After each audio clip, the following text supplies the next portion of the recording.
Yeah, honestly, Rogue does sound fun. So, like, I don't know. After I level Fighter, I might just level Rogue and actually, like, level it up to be able to actually roll some learning tokens with it and stuff.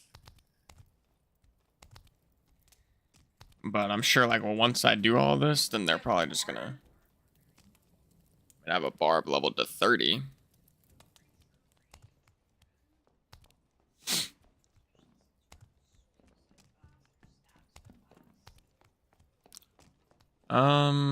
I think I would like, I don't know. I feel like both Rage and Sprint are good, but I think if you had to choose between one of the two, you would want to take Sprint more often than not, because like a lot of the classes don't have the ability to mitigate the minus 25% phys damage reduction that Rage gives. And also Sprint just gives you more movement speed.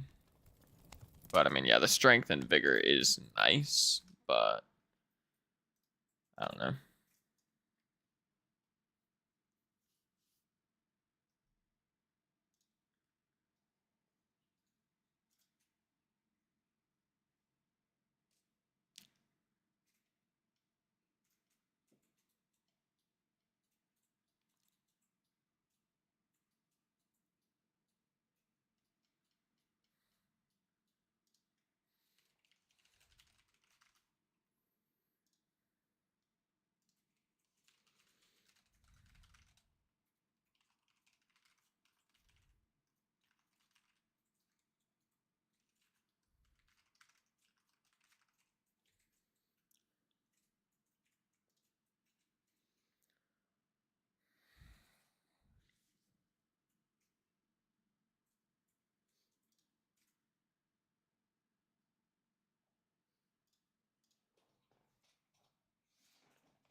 Also, kind of just like the idea of being able to play with hide and ambush as a rogue. Like, that sounds fun at the moment. Even though, I mean, I feel like you could definitely make just some Giga OP Bard builds by going Slayer, Rapier Mastery, Sword Mastery.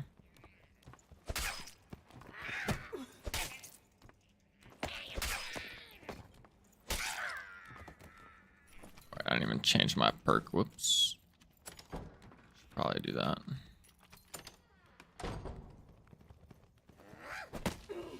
Oh my goodness.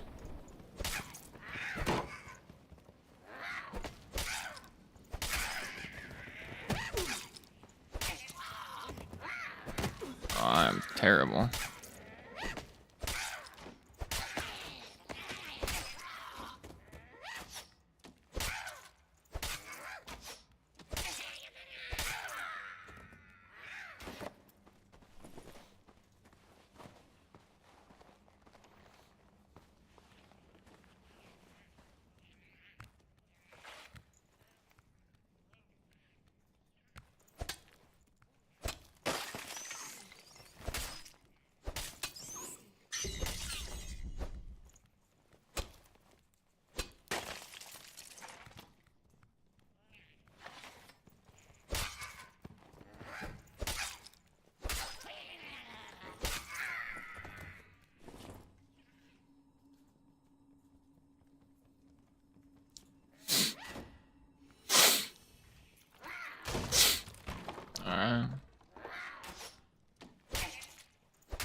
Sounded like somebody just aggroed the Wendigo below me. What the hell?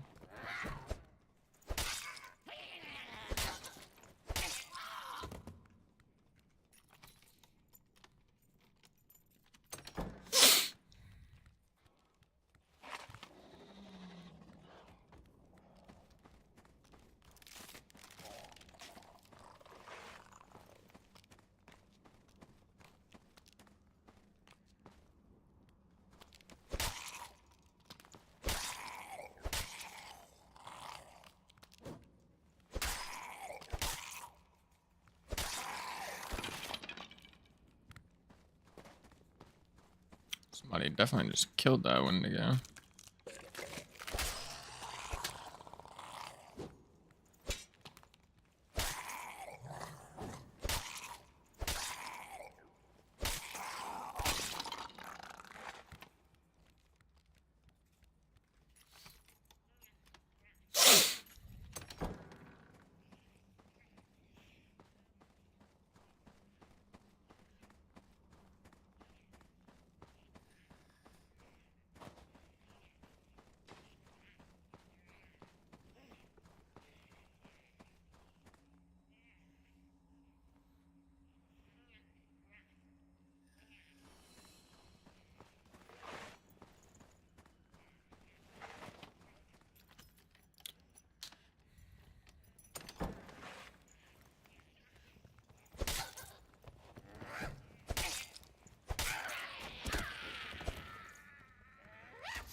Let's go. The bats are gonna give me a bunch of XP.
No, I forgot to bring another weapon. Whoops.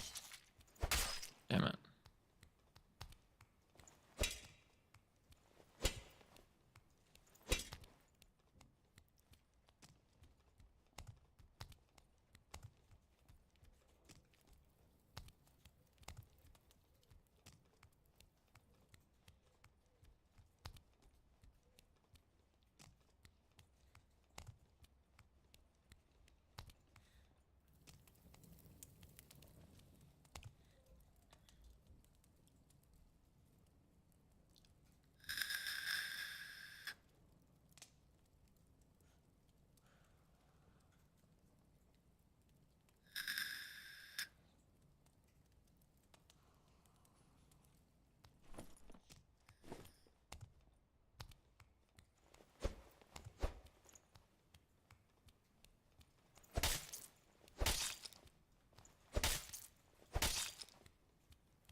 Could also build like a different type of melee warlock build after I level my fighter and rogue, where I go like Slayer, dagger mastery, just like a full fizz damage build, like yeah, Slayer, dagger mastery, and then some other stuff. I'm not sure exactly what else, but then you just have a Chris dagger and a crystal ball. Pop bloodstained blade, divine strike. Literally just do 1,000,000 damage.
Where the fuck?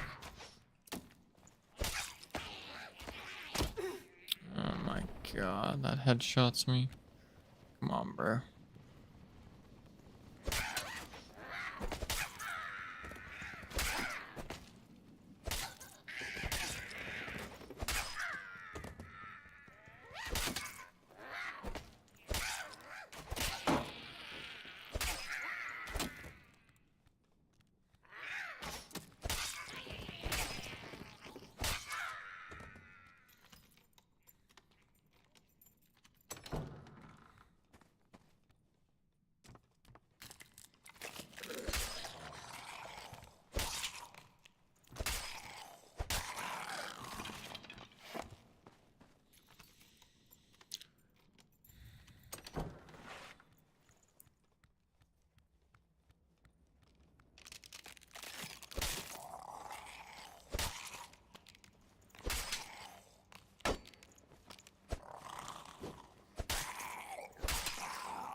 Okay.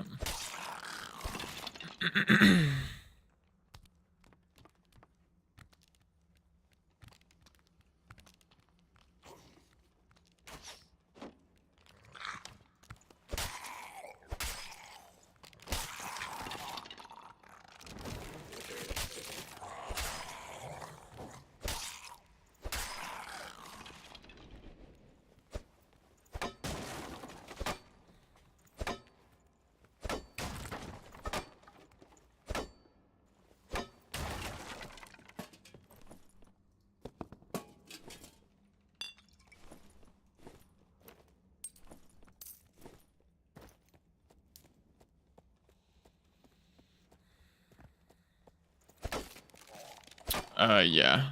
What's up, voices? And yeah, I'm gonna solos and then duos map on the Brazil server just so I can farm XP super quick. It's usually like very little people in the lobby since it's a Brazil server, and then there's just like a ton of mobs. Like I think it's as far as I'm aware, it's like the best map to actually power level on.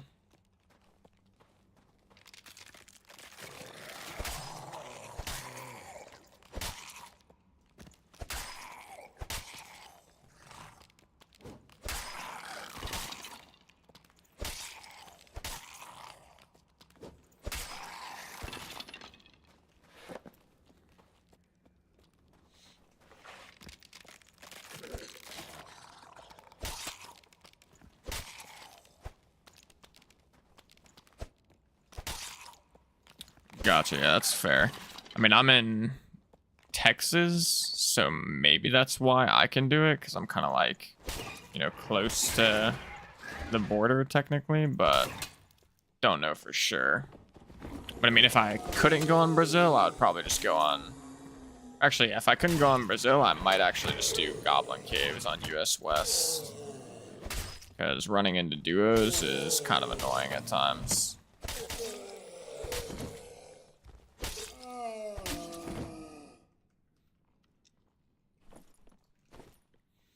But especially like this under pyramid section is just so good. I mean, there's a bunch of good spots on this map for XP, but like under this pyramid, there's all these death skulls and mummies, and I mean, one death skull gives you like the same XP as pretty much any other mob. So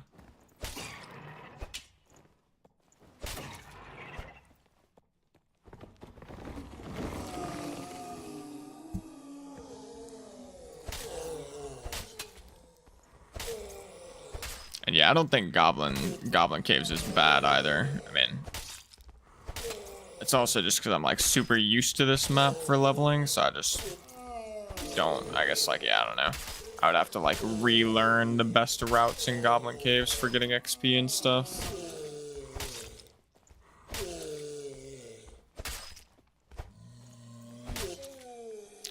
But I am a fond lover of Goblin Caves, though. Goblin Caves, though, outside of leveling. That's what I mainly play as solos.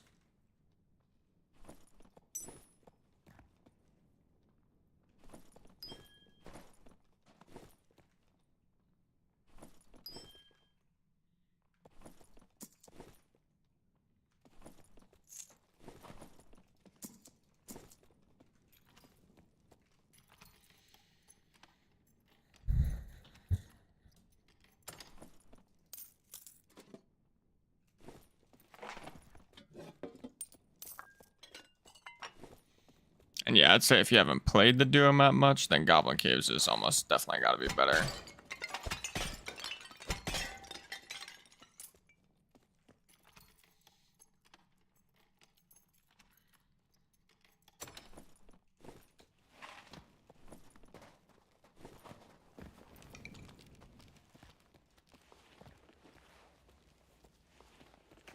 Actually, I'm just going to go get this health shrine really quick.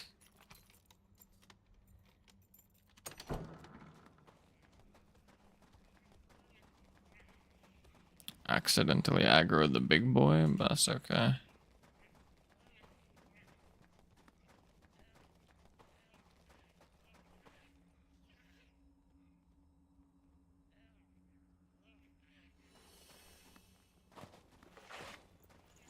Yeah, he actually just resets. That's interesting.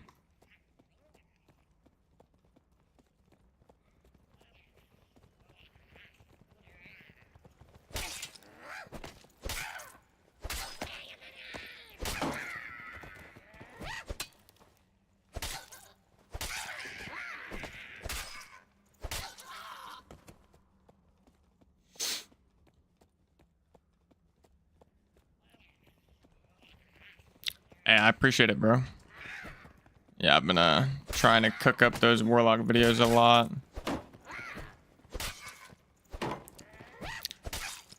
Yeah, the multi-class system is pretty... Oh, whoops. I actually got trapped in a corner here. But yeah, the multi-class system is so rough. Like, I was trying to record a video this morning where I was building a kit with like... Or I was building a kit for like under 2,500 gold. I was trying to build just like a really budget kit. And I was running a Dagger Crystal Ball build with... I mean, the concept anyways, like the main concept was I was taking Bloodstained Blade from Warlock, Ignite from Wizard. I tried to get Divine Strike from Cleric, but I couldn't get it, so I got Bless. Like, Bless was something I got instead. But essentially, I was just running, like, a full buff build with Crystal Ball and Dagger. And I was doing a ton of damage, and I was pretty tanky, but I didn't have Sprint from Fighter. I didn't have Rage from Barbarian, so I had, like, no move speed skill. And I was literally just getting, like, 2 matches in a row. I just got 2-tapped by a rogue that was running, like, a... Not the same rogue, obviously, but it's the same build. They're just playing rogue with Slayer, Dual Wield, Dagger Mastery, Ambush, and then they were running, like, Sprint Hide. And they would come out of Hide and do, like, 90% of my HP with 1 hit. Unfortunately, it's kind of feeling like the only good Warlock build at the moment is the bonk build with the staff.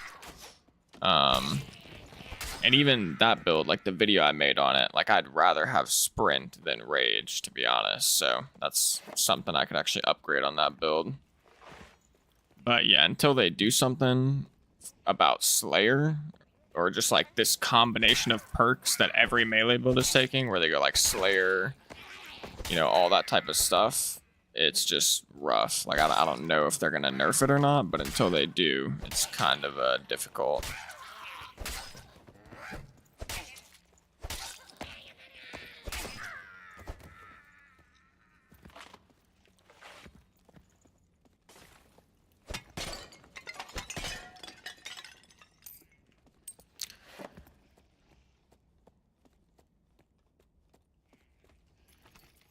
Yeah, they did some work. Like they, at the very least, they got rid of people taking like ambush with windless crossbow, because that shit was so insane. But yeah, like you said, it doesn't seem like they're gonna actually limit the multi-class system until a future season. Which, I mean, I don't know. I'm still having fun with multi-classing, but it is just, I think it's kind of terrorized the solos meta pretty hard. Just like so many high move speed one-shot builds running around that, I don't know, it just feels super risky, I guess, to actually play solos. Unless you're playing like the same type of build, I guess. I've also got another build in mind that I'm cooking up, which is it's like a plate BARD build, which I was already running it on stream yesterday and it was doing pretty good. Essentially you go like demon armor from warlock, and then you take rapier mastery from bard, you get sword mastery from fighter, you go 1 music memory skill for like 5 just for buffs, pretty much, mostly your long lasting solo buffs, and then the other skill you go sprint. And for the last perk, because I mean, yeah, so far I only listed Slayer, Rapier Mastery, and Demon Armor.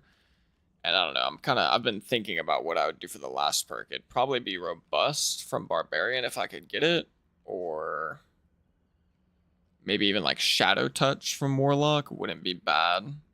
But I feel like that build would be insane.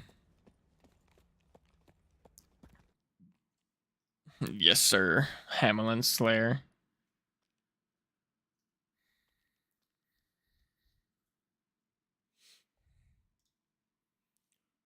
Alright, I was level 4 before that match.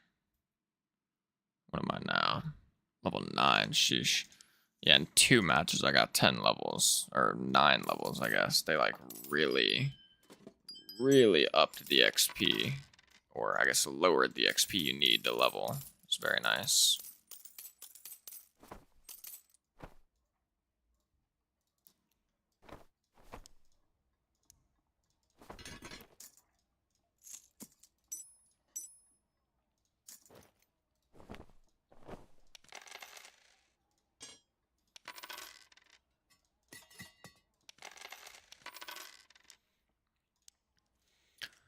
But yeah, I mainly just want to mess around with some Slayer builds myself, and I also just like, I feel like Sprint has got to just be probably the best skill in the game at this point for most builds. I mean, obviously there's plenty of builds that like wouldn't be able to use it, but I feel like in most cases Sprint is just so good. So I feel like I've got to level up a fighter. And at first I'm probably going to try and make a Bard build that uses just fighter, or like fighter, warlock, barbarian perks. But then eventually I'm considering leveling up a rogue enough to where I could actually multi-class a rogue and make some rogue builds, but that'll be a little bit of work because I'll have to actually get the rogue above level 30, which could take some time. So I'll probably just start off by doing some bard builds. Alright, I got another perk. Let's go. Actually, let's go sword mastery first. Is my squire of a dagger? Let's go. Yeah, I feel like they should have, considering the fact they lowered the max level, or like the they lowered the cap from level 270 to level 70. I feel like they probably should have started giving you learning tokens earlier as well, and just like allowed you to become a master at an earlier level. Also, like at this point, you should just be a master at like level 15 or level 20 or something, and you should start getting your learning tokens at that point. Like I don't feel like you should. It just seems weird that they would reduce the cap by a ton and they would just squish everything into level 30 to level 70 instead of like opening it up a little bit from like level 15 or 20 to 70 as well, considering the fact that they, you know, lowered the cap by so much. But I don't know. What do I know?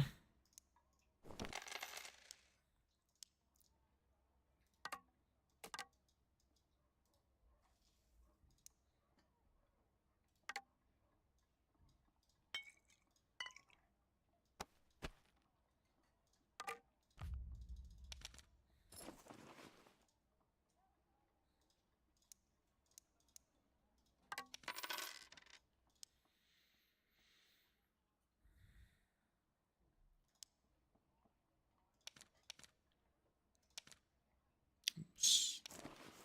Got a protection pot.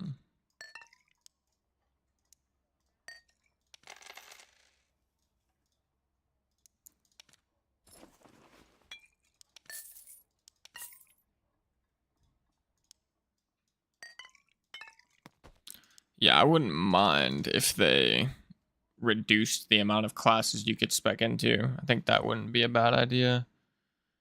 My girlfriend actually came up with an idea too that, I mean, personally, I think just makes a lot of sense, where you just restrict multi-classing to normals, and then you reopen, you could add like a second normals bracket where you're allowed to take gear in that's better than white. So you could have greens and blues or whatever. And then they just keep High Roller, like the base game, until they actually like refine the system. And if they refine it up until a point where it's actually balanced and, you know, isn't breaking the game, then they can like throw it into High Roller as well. But I don't know.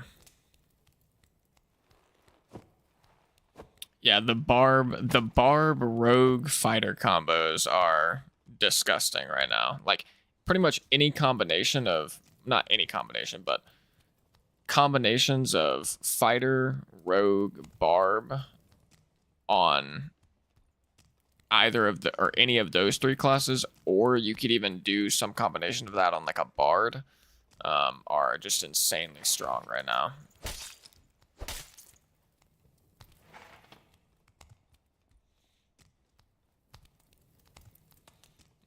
Like a few matches ago, I was running a like 130 HP, 25% fizz damage reduction, warlock build, and walked into a room. There was a rogue in invis in the room. He was playing ambush, slayer, dual wield, dagger mastery, and he literally just two-shot me in half a second. There's just like zero counterplay. And that type of stuff, like, I mean, you just shouldn't, like, not every melee class should be able to do that much damage. I think it's, while also being at the movement speed cap, because I mean he had hide with ambush, so he was getting Shadowrunner for the 10% movement speed, and then he also had sprint as his second skill, so he's just max movement speed doing 1,000,000 damage.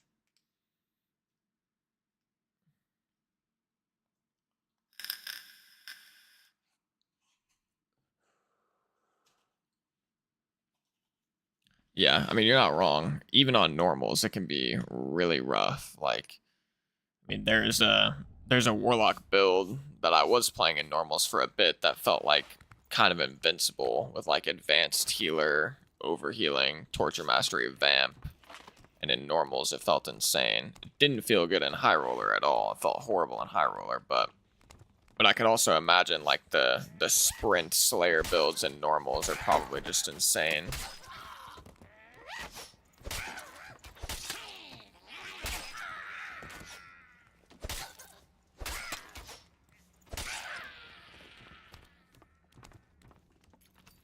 Ugh, I keep getting this bad spawn.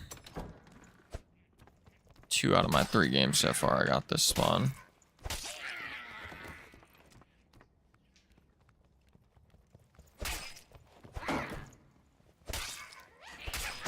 No, an archer. Come here, you little gremlin.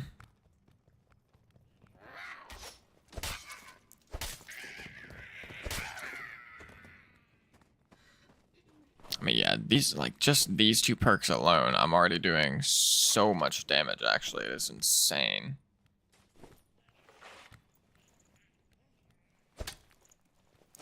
I might really have to try the BARD build without plate and just go, like, Slayer, Sword Mastery, Rapier Mastery. And then, I feel like if I was really min-maxing, I'd probably get Robust as my 4th perk. Just do a literal million damage on BARD while being max movement speed all the time.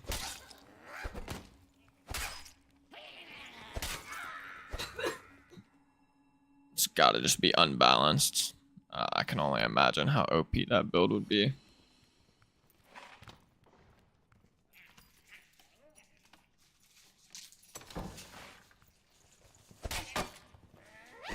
Yeah, facts. That's pretty much where I'm at. If you can't beat him, join him. Like, I love playing Caster Warlock. I mean, that's been my main ever since Warlock came out. It's always been a Caster Lock. Whether they're good or bad, it didn't matter. Like, I was pretty much always playing them. But in this current meta, like, this is the first time I've broke, and I just don't feel like I can main a Caster Lock.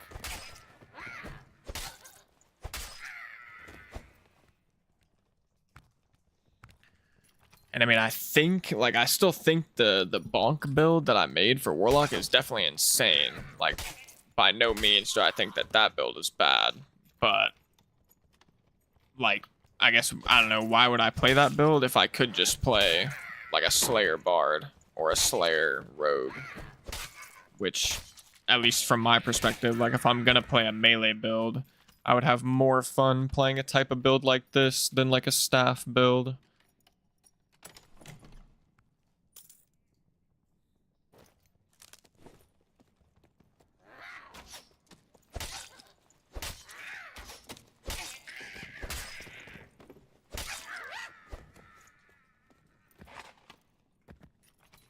Yeah, pretty much correct on that.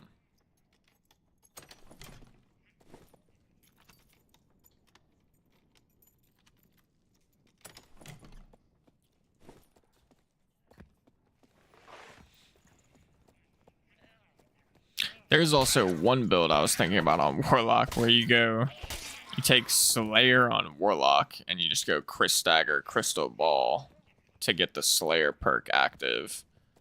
And then, not entirely sure what all the other perks would be, but it'd be like Slayer at the very least, and then you'd probably go Shadow Touch, Dagger Mastery from Rogue, and then yeah, you'd take like Spell Memory for one skill and Sprint is the other skill, and you'd go like Bloodstained Blade, Divine Strike, Bless, that type of stuff, and you'd just be a Slayer Warlock.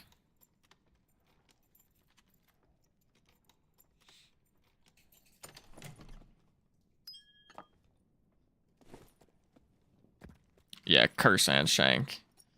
And honestly, I think that build could actually be really good, but I'm not positive like how it would actually hold up. I mean, I think it would be good, but it'd still be rough just running into a rogue playing the same build, but the rogue has hide and ambush. And then you just have to be extremely careful about everything you do. I guess you could take Hydra, but I don't know if you'd be able to fit Hydra and Drain in the build. But if you could fit Hydra and Drain, then you could deal with rogues a little bit better.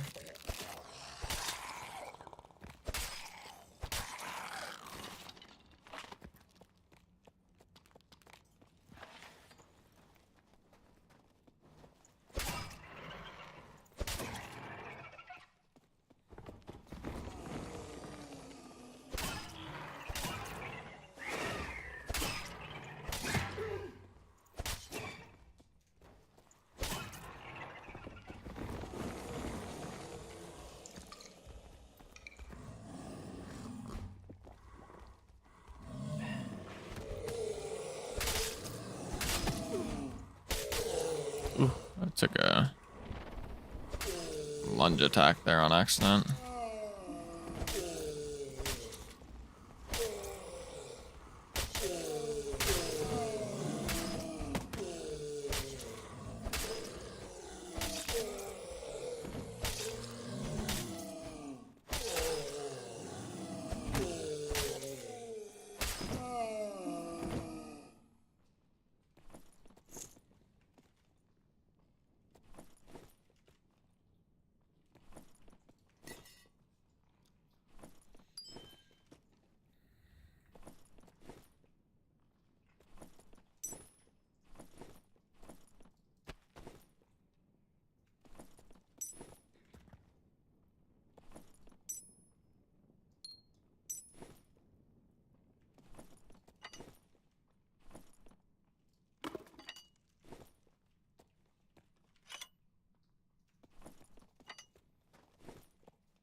This might be a little sus, dealing with 2 archers at once.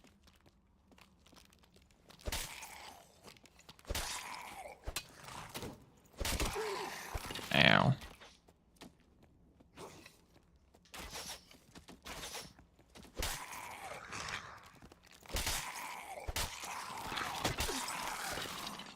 That wasn't too bad.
Oh, hell no.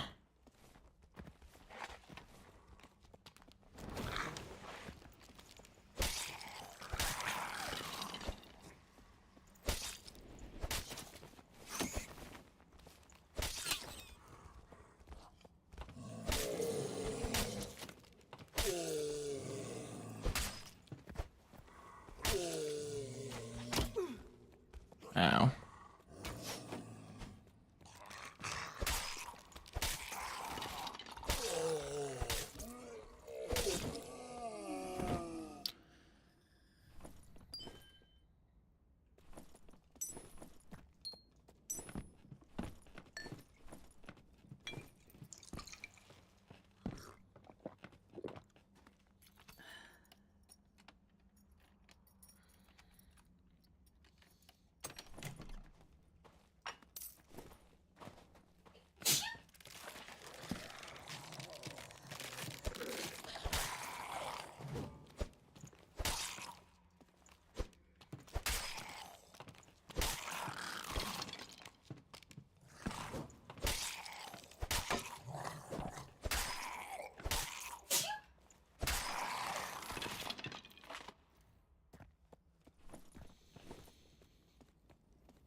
No, man, these mummies are stealing my kills.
Somebody's actually been through here.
Yeah, can bards use Castion dagger? That's just something I just thought about. How do you actually get the... Or I guess you just go hand crossbow. That probably gives you Slayer. Yeah, while holding a weapon in each hand, so hand crossbow would work.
14. Let's go. We are zooming along right now. Absolutely zooming. Let's go. Dual wield is our third, just for a little bit extra clear speed. Honestly, yeah, I'll just keep second wind for now. Also need to put some boots on. No cap.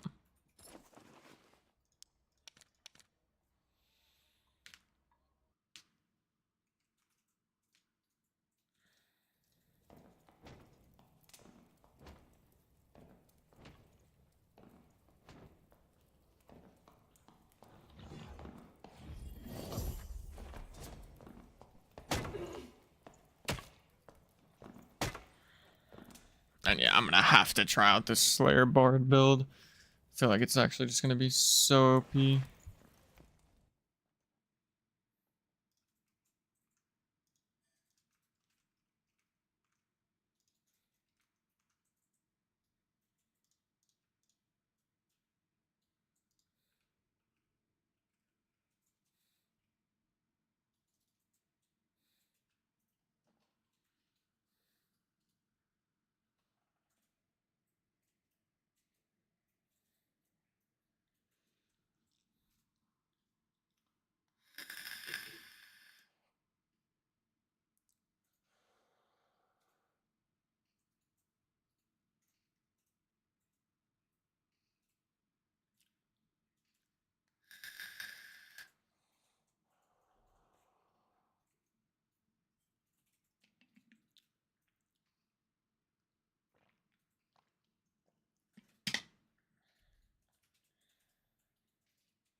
I do not like this room. We'll be getting on out of here pronto.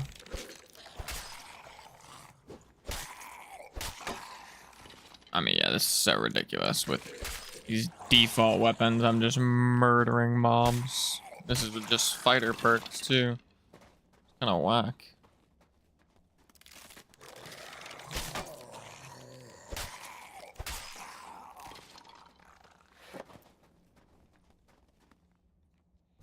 Let me go down here and kill these guys.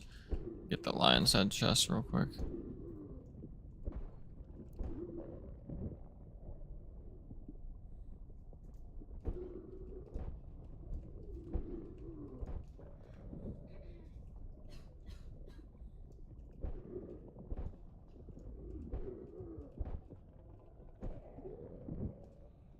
This is so insane.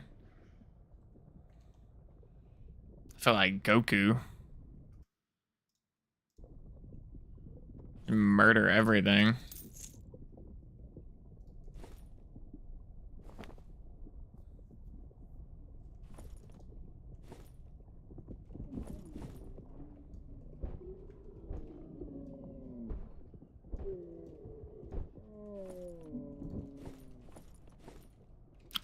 It's locked.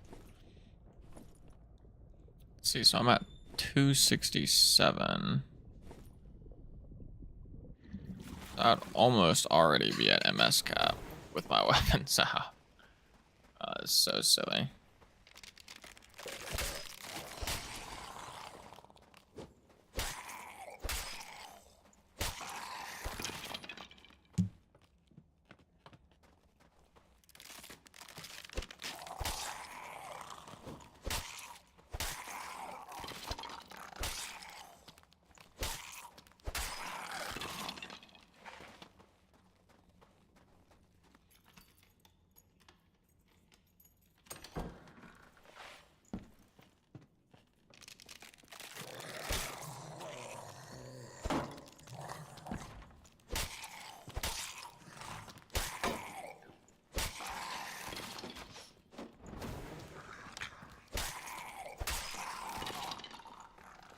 Wait, am I seeing this right? I have Slayer with my fists out?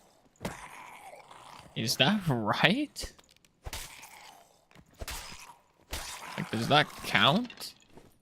There's no way.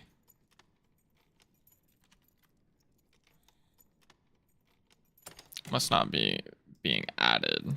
Or like the damage must not actually be working, I suppose, with your fists. I thought the perk icon would just go away.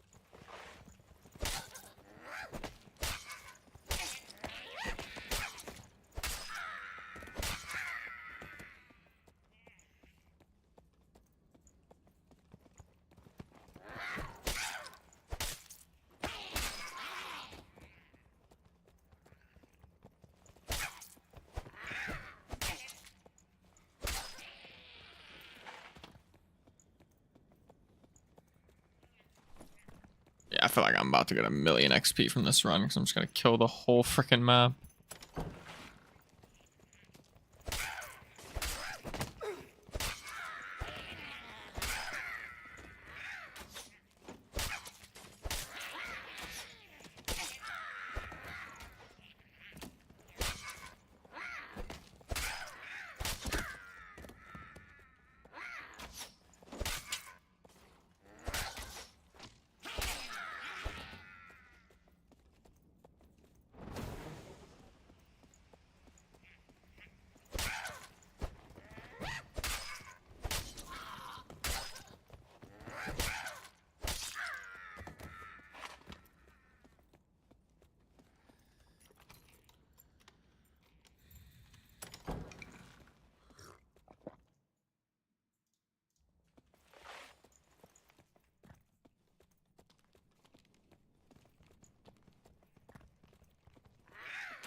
Ooh.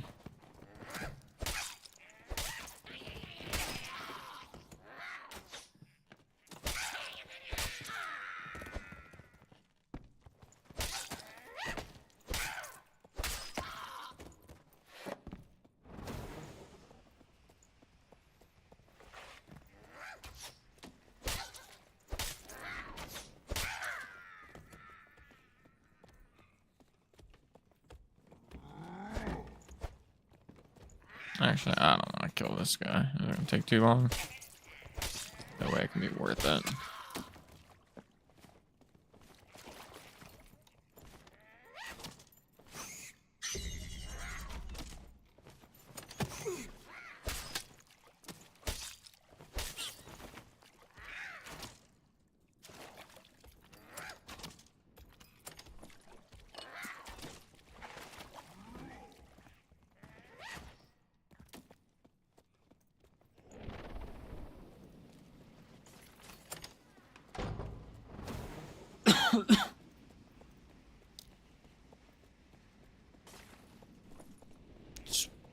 probably not worth it to hit gold pile, I don't think. Actually, I can't imagine it would be.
Oops.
Yo, what's up, Marvin?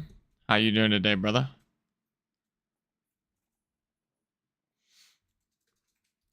And yes, sirski, we are back. And we are quickly on our way to the OP perks and builds.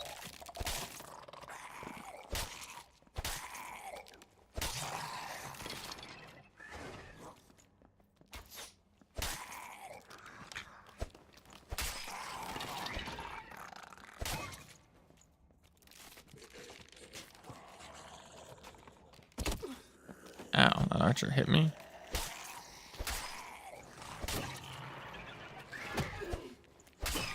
Move, bat.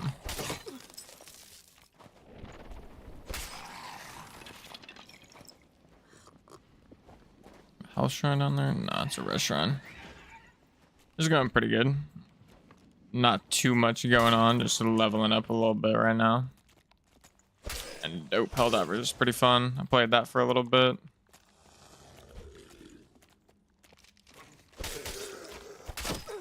Yo, this archer did not just do that. Oh, we are having a problem, actually. Hold up. Let me reset. Let me disengage real quick.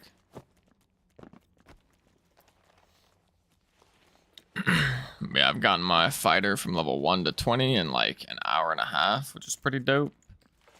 And yeah, I'm excited to make a Slayer BARD build pretty soon. While also putting sprint on literally every single class, pretty much. Because that skill is just so OP.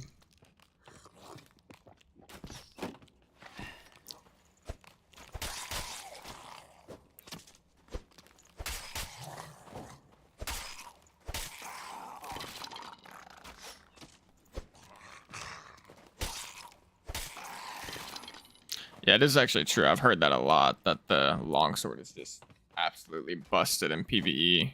But unfortunately, I don't really know the parry pattern for like most mobs, so I'd have to like learn that a little bit. Oh my goodness, this guy is surfing my head. What the hell? Oh, I missed that jump. Let me just make sure this isn't a health shrine. Yeah, that's a restaurant.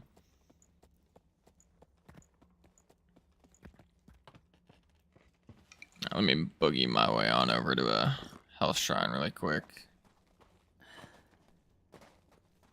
But yeah, I'm gonna be running a.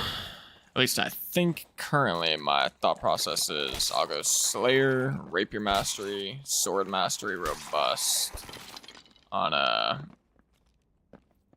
Oh wait, really? You can crouch the Frost Skeleton shove? I did not know that. I'm gonna have to try that. But yeah, I'm going to be running a Slayer, Sword Mastery, Rapier Mastery, Robust build on my Bard pretty soon. Once I'm done leveling up my fighter. Assuming I can get those rolls as well. Hopefully I can. I assume I should be able to get everything from fighter, but I might not be able to get Robust. Yeah, it's gonna be disgusting. I can only imagine. I should be able to like kill the bosses and GC in like a minute.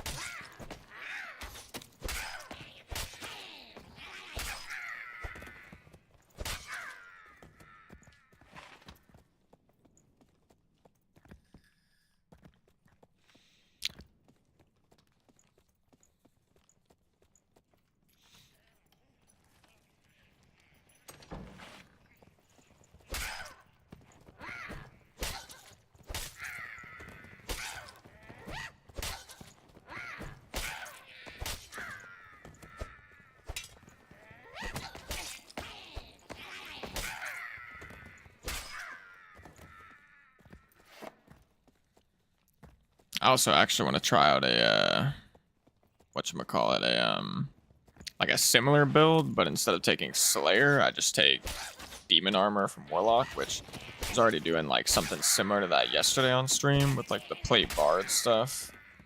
But I just didn't have any fighter perks, so instead of having sprint, I was running rage, but that was like reducing so much of my phys damage reduction that I built up with the plate armor that sprint would definitely just be better, like 100%. And then I also want to get sword mastery from fighter as well.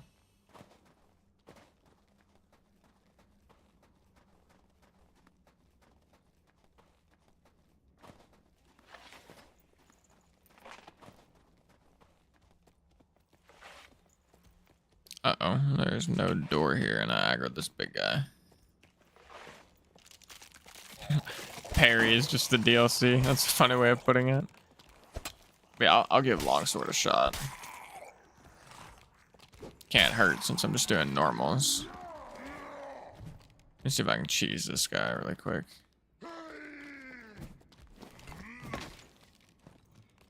Need to not aggro the archers.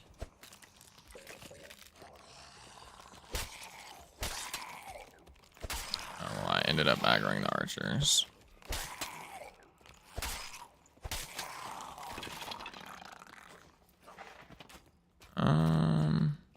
Actually, I'm just gonna trap this big guy in a different room.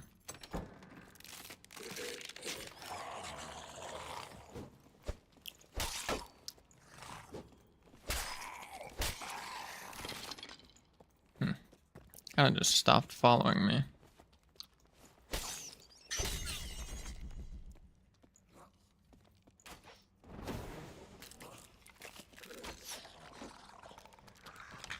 Wow, that is insane. That is very good to know that you can crouch that.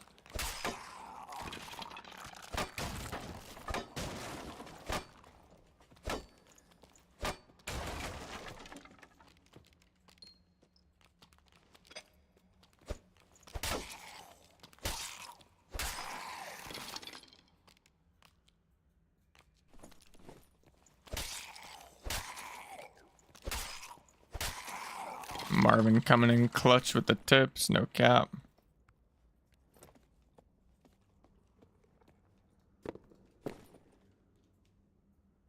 With the goblin archers or the kobold archers? Or do you think you could do it with both, maybe? And you could just dodge, and so you just dodge their arrows? That sounds kind of interesting.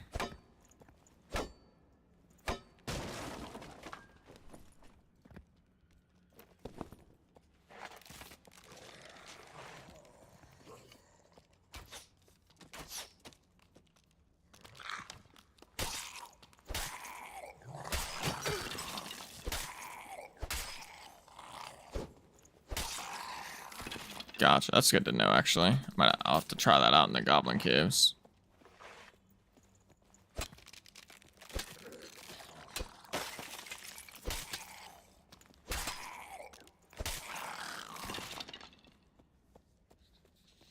It's definitely super nice for these frost archers, though, because, yeah, the shove can be pretty annoying.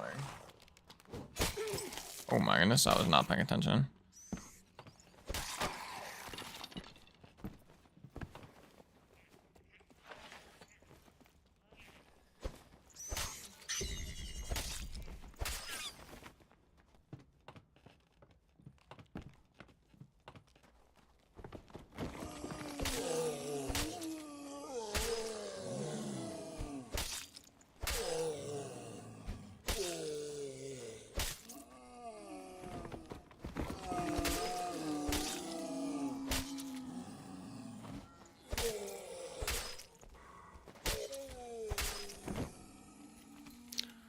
About to have to run back and grab another health shrine real quick.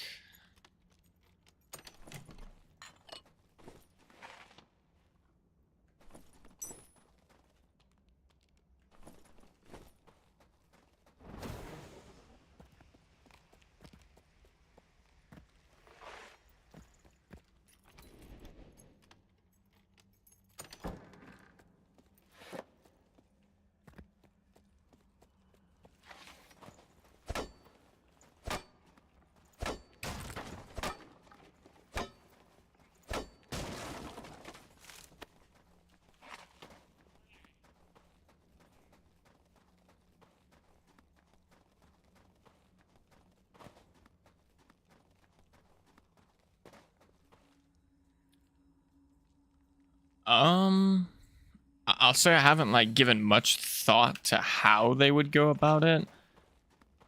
Granted, the ideas you mentioned there don't sound bad, like either a ramping bonus or a, flat bonus that then gets reduced based on, for example, maybe if you got two weapons in your hands, like if you're dual wielding, then, you get less effect from. This guy does not. Okay. Um, but ultimately, yeah, I think sprint needs a rework. It either needs a rework or it needs a nerf. But I'm like not so fond of it getting a nerf, just because. I mean, I feel like for fighters, like it is a good perk or it is a good skill for like a heavy armor fighter or whatever. But in this multi-class meta, it's just, yeah, it needs to be changed somehow. The ramping bonus idea could definitely help. But really anything. I mean, like, there's probably a bunch of different ways they could go about making it a bit more balanced. But currently, it's definitely a problem where every single build in solos pretty much would love to have sprint.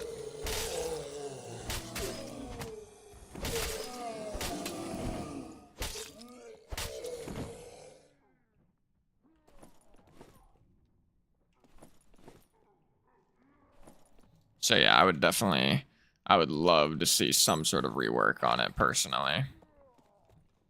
Granted, I'm leveling up a fighter right now, so I know with my luck, they're probably going to nerf Slayer and Sprint tomorrow. And then that would kind of suck, because I don't even get to play around with it. But at the same time, I would be happy, because then I could just go back to playing Caster Lock, probably. Like, I think if Sprint got changed, that by itself might be enough to make Caster Lock feel better again. Granted, they probably also need to do something about Slayer, I think. Like, I could be wrong, but I mean, I don't know. I was playing a match earlier today before I got on stream where I was like building some Warlock kits for a like Dagger Crystal Ball build that goes Ignite, Bloodstained Blade, and I wanted to get Divine Strike, but I couldn't get it, so I was taking Bless.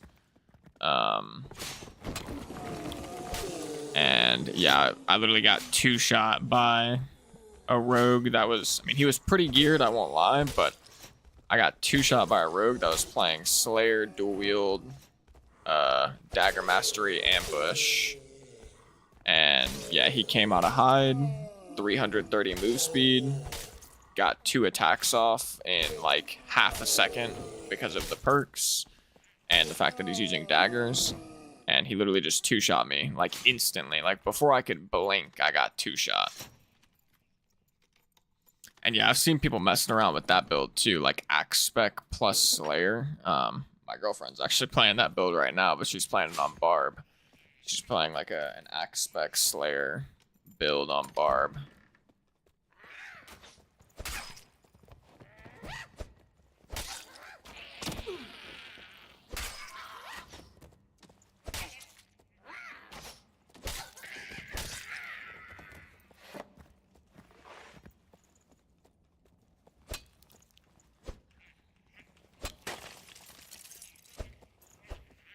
Yes, Gracie would be the lucky lady. I don't know if she's the lucky lady or if I'm the lucky guy or a mixture of both, but yeah, she's the one. Oh my goodness, this guy came out of nowhere.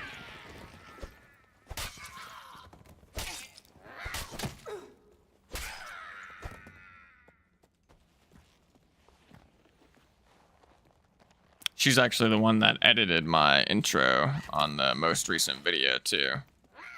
She's got a way with the visuals, so you could say.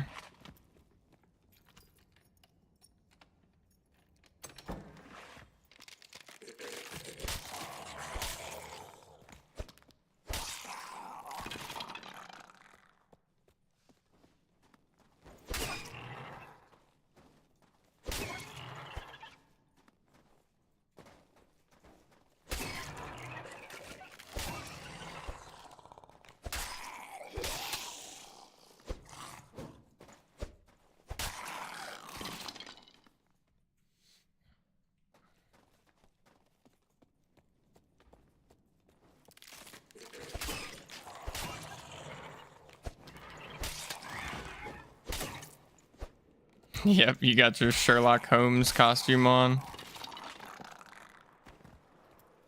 Oh my goodness.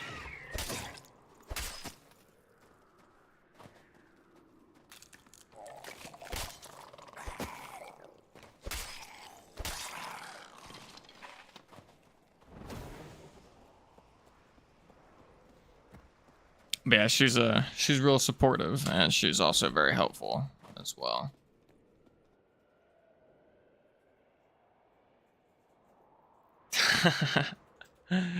Curling the mustache. Let's go.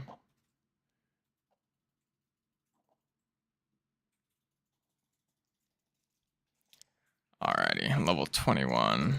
Dope. So what is that? I think that's literally like 5 games. Maybe it's 6. It's either 5 or 6 games. I'm already level 21. It feels pretty insane.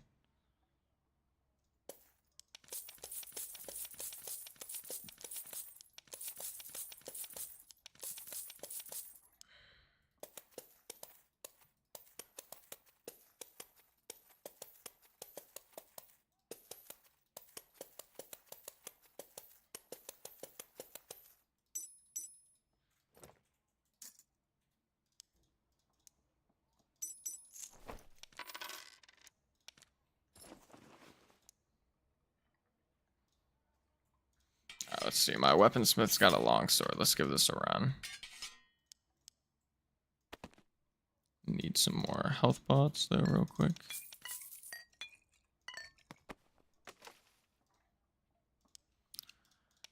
What's the most gold I've ever extracted with? That is a good question. Let me think. And I mean, by gold, do you mean like just from collectibles, right? Like not including like selling items? Or are you counting selling items based on that last message? Also, that's disgusting. Finding somebody finding somebody AFK with a biscuit on, oh, that must feel amazing. Let's see. I mean, honestly, yesterday, like, yeah, I mean, because I started playing again on this wipe, and for most of the wipe, I've been doing like ranked high roller stuff on my warlock, so I like haven't been extracting with kits very often. But yesterday on my bard, I went and did troll. I got a troll pelt from troll, plus a leather cap that sold for 1,500. Then I found a cape down in the boss loot room that I've got on the marketplace for 5k right now because it's a triple rolled epic mercurial cloak. And like I did a little bit of math after the run, like a little bit of rough math anyways, like I wasn't being super specific, but assuming everything sells, it was like a 12k run, which the troll pelt, the troll's blood, which I also got a troll's blood, both the troll pelt and troll's blood sold like instantly. The leather cap already sold. I'm waiting on the cloak to sell still. And I think, I'm trying to remember what else I got. I think I got a ring, if I'm not mistaken. I might have to look, but I think it was a ring that I put up for 2k as well. It was like a 2 true fizz ring of quickness or something like that. Or it might have been a ring of finesse. Yeah, honestly, that was probably my highest gold extraction run that I can think of right now. I might have had like some higher ones back when I played a long time ago. Whenever like high roller ranked wasn't really a thing and I was just like always taking out kits. But yeah, I just can't remember back that far that well.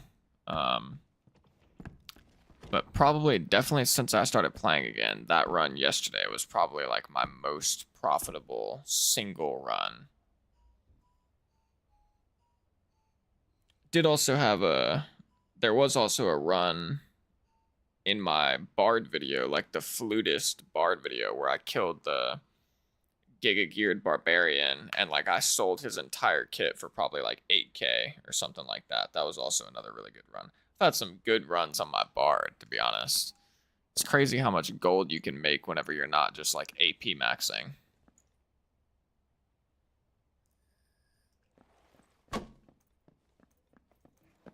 Yeah, it's pretty dope, pretty dope. Definitely, it's like something I'm going to start doing a little bit more is kind of like playing on my Warlock a little bit less and playing some other stuff so I can not have to worry about AP maxing as much and I can, you know, just take out some kits and have some big profit runs.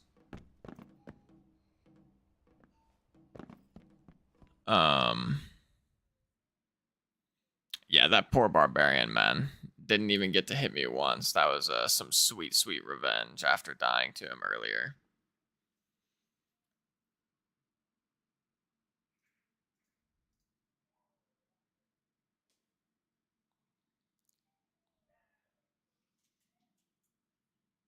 Oh, that's dope. Yeah, that video did really well, I'm not gonna lie. Like, especially considering I've never really posted any BARD content prior to that.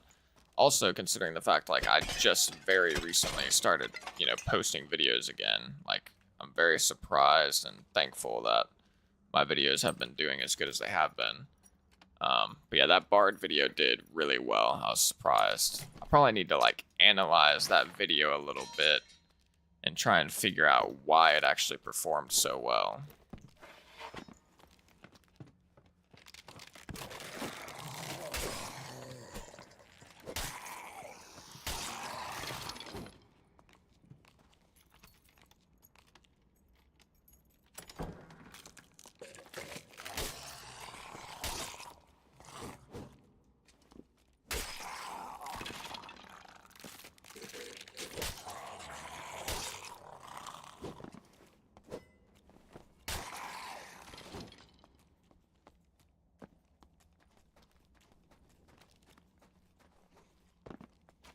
No way that guy just went for that shot from downtown.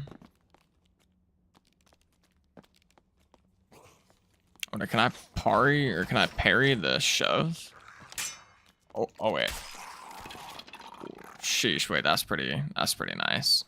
I almost forgot how the parry even worked. If I had to like right click again or left click. Wait, oh it is right click. Okay.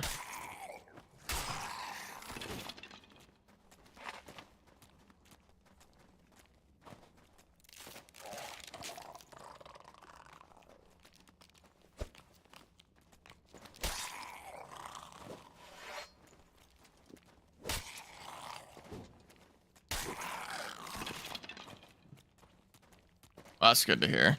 And yeah, I'm really hoping this most recent one I posted gets some traction because I feel like it's probably one of the best videos I've dropped so far.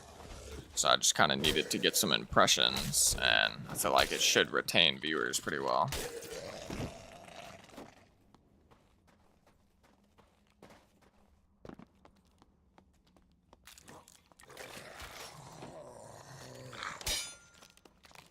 No, I keep forgetting. It's freaking right click, not left click.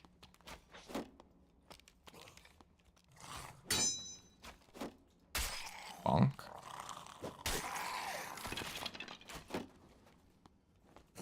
Oh, come on.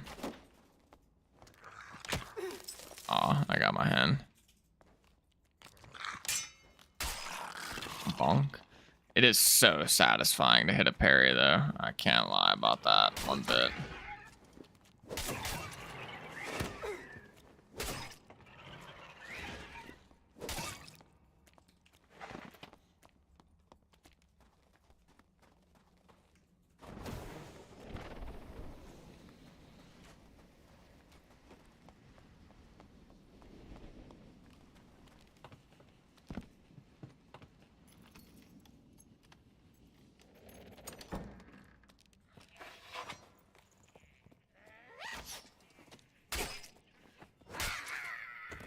Ooh, 2 hits the Kobold Archer. That's actually not bad.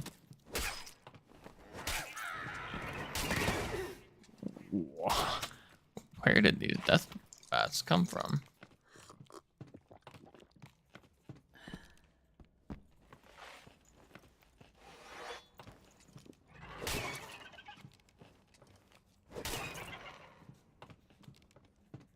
Yeah, no, I remember you talking about that, and that is definitely completely fair. I feel like currently Warlocks have a pretty rough time, or like a pretty rough go at it when it comes to clearing PvE.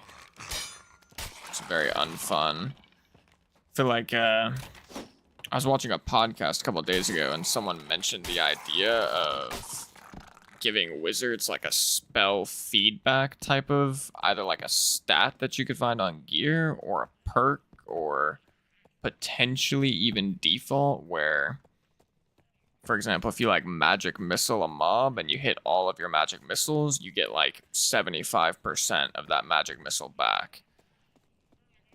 So then you end up actually using like a lot less spells overall, and it doesn't just feel as bad having to constantly sit for your spells just to clear mobs.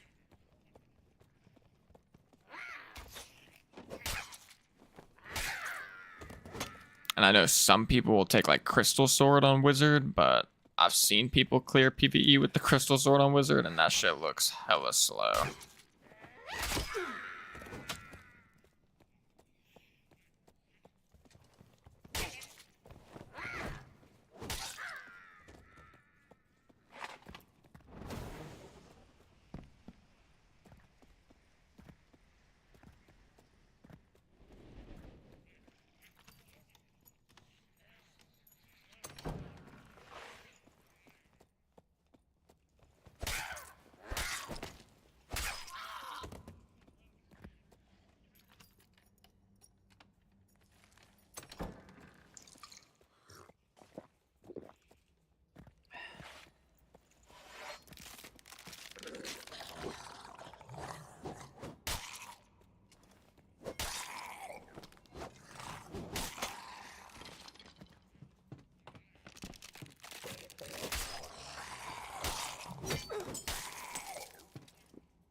Yeah, that'd probably be a good idea. Just have it replace the current arcane feedback, which, as far as I'm aware, does not feel that great. And if I don't think anybody actually takes it.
Oh, gotcha. That actually does sound pretty funny.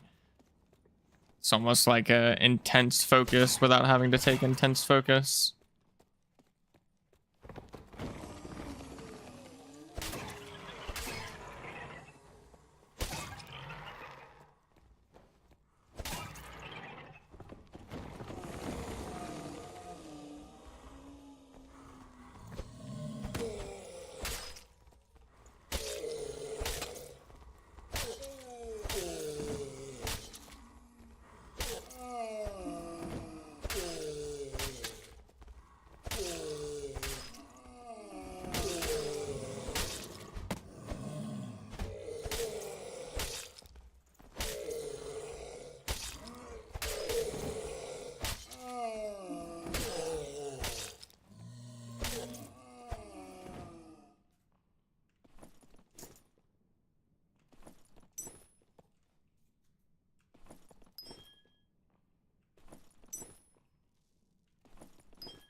like this should be another insanely high XP run though. I feel like I should be maybe 2 to 3-ish runs away from hitting 30, I think, after this.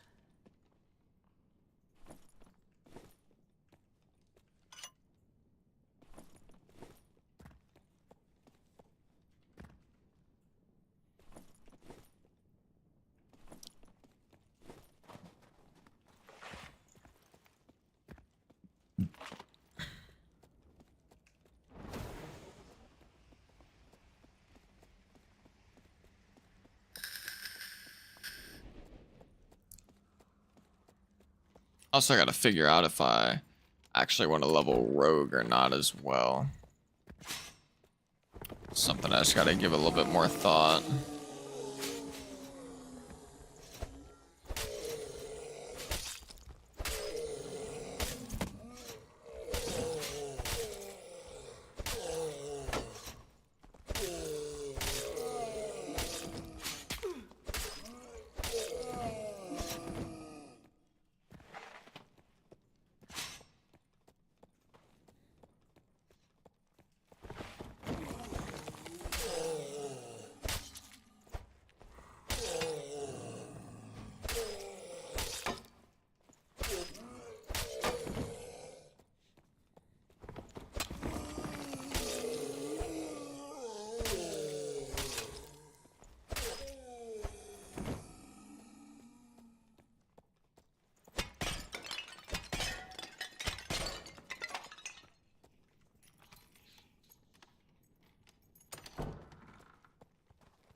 I don't know if it's the same as I don't think it's the same as the AP, but I have looked at like the monster charts before to like see the amount of XP and AP you get for them.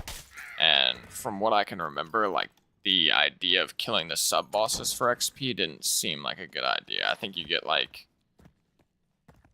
it's somewhere like 50 or less. Like I'll say that for the Wendigo and the big boys and ice caves. But I do think, and like I know this was people have kind of been like back and forth on this for a while, but I am pretty confident that you get XP based on treasure, like in the same way you get AP based on treasure. That's why I end up like taking all the goodies. I also think you get XP for like item achieve, like, you know, extracting with better items than you went in with, which I'm less confident about the item achieve one. I'm really confident though about the XP from treasure. Like almost positive it increases your XP.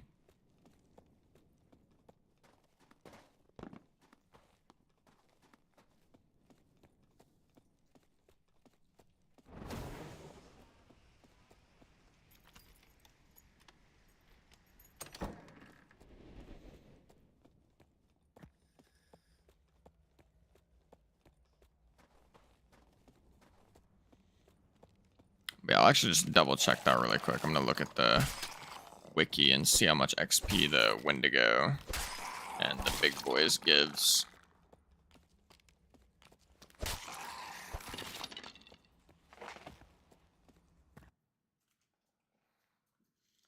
Let's see here.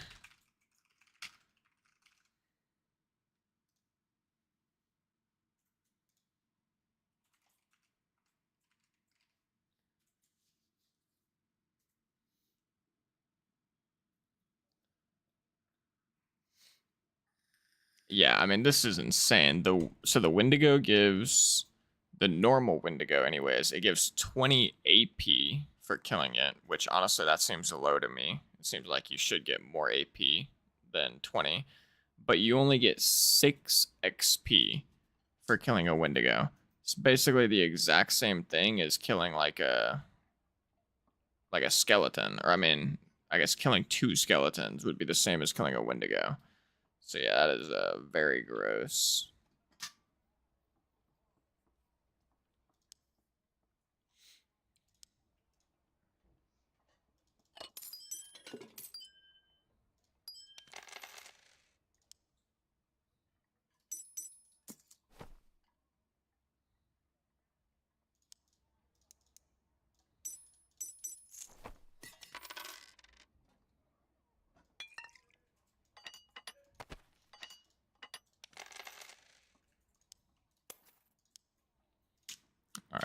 24, about to be 25. So yeah, it should be legit just 2 more runs of this. That should be 30.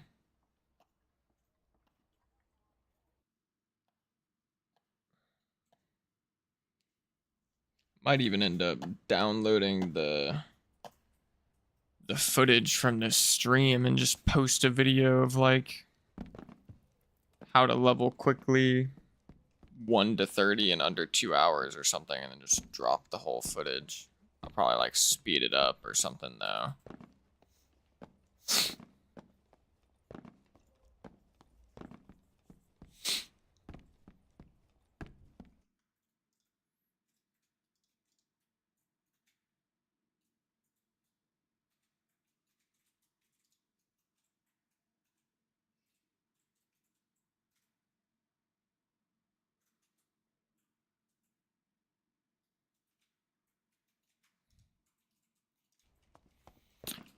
Definitely not with like I guess voice recorded like commentary.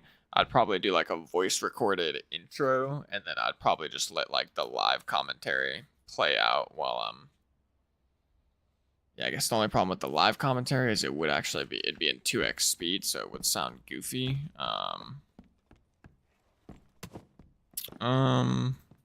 Yeah, maybe I could do it in like 2x speed and then just do commentary for a portion of it, but I mean it'd be basically impossible to do like voice recorded stuff for like the whole hour or whatever, however long it ends up being. That's actually a question I could ask you, like assuming you've seen videos where I've done both styles. Like I've got some videos where I do, you know, gameplay and then I'm trying to think of the best phrasing for it, but it's just like not live commentary. It's, you know, commentary that I do after the fact. I voice record and then I put it over the gameplay. And I've also got videos where I don't really do any of that. Like the most recent video, I didn't really have any post hoc commentary. I just had only live commentary. Do you have like a preference on which videos you think are better, whether it's the live commentary or the voice recorded stuff?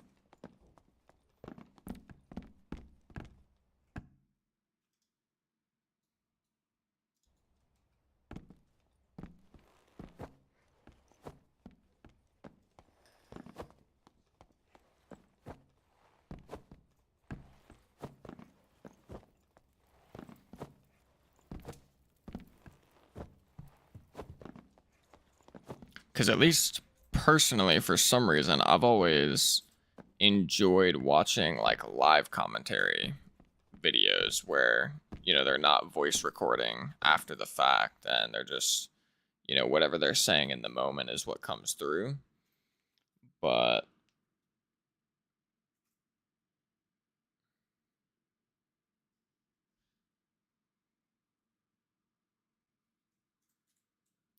gotcha. Okay, that's interesting. And yeah, that's fair. Because actually, I mean, I've watched like Repose's videos, for example, and like a lot of Repose's videos are like post recording commentary, and I did like those. But that's good to know. Okay, so I mean, it's probably a good audience for both, but probably gonna keep making more of those post recording commentary type videos.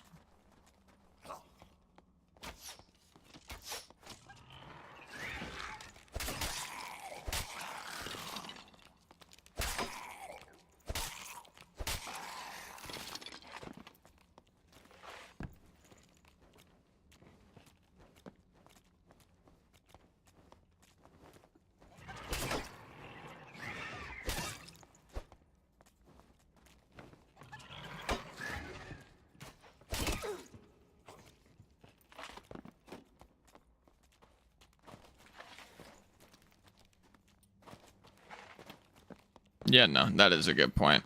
I should probably actually, maybe in like one of my future videos, I should just, in the intro, I should just say, you know, go ahead and like comment down below if you like the live commentary or the post commentary more. See what people say overall.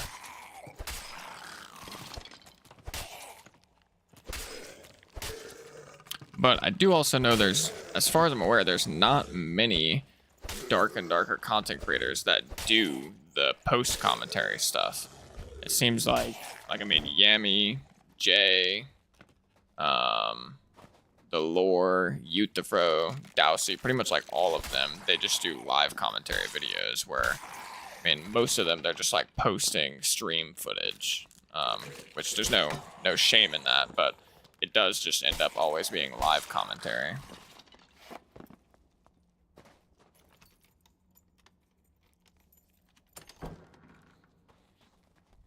So I feel like that could be a little bit of a niche I could build out for myself as just being somebody who mainly does post recording, voice recordings.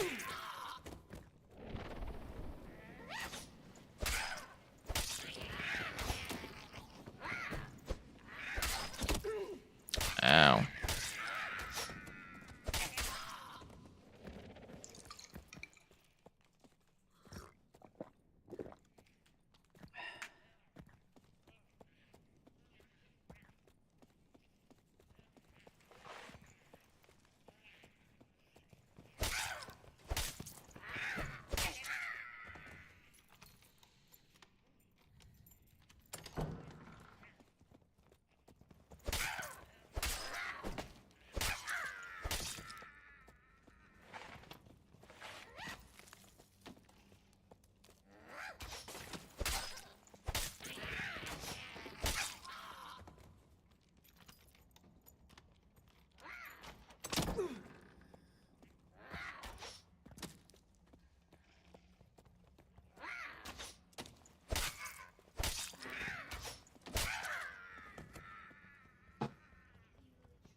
You just died to somebody with 1 HP?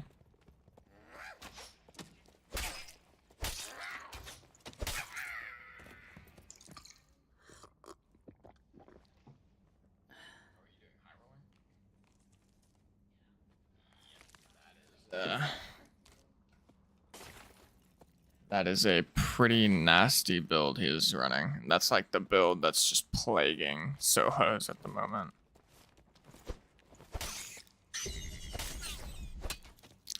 But yeah, it's a very thoughtful way to put it, Marvin. The whole like neurons connecting and stuff like that, because I mean it is a good point. You typically, I mean, you pretty much never get any of that from a live commentary.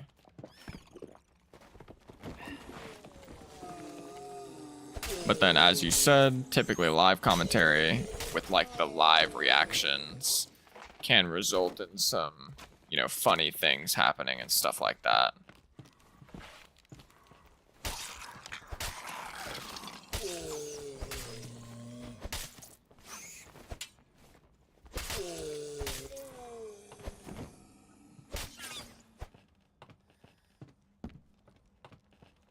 But I do also feel like in solos, you have like a little bit less of like funny stuff going on just because you're not talking amongst other people.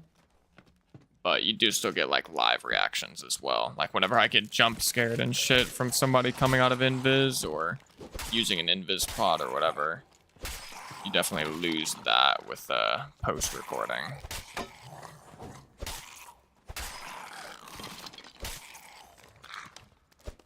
I could actually try and do both, to be honest. Like, I've already messed around with that in some videos where I, like, leave in certain live commentary parts, but then post-record elsewhere.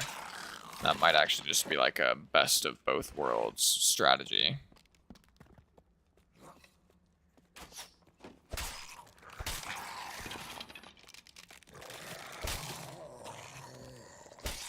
Yeah, the rogue that Gracie just died to was, I think it was Slayer, dual wield, sword mastery. Was he running ambush?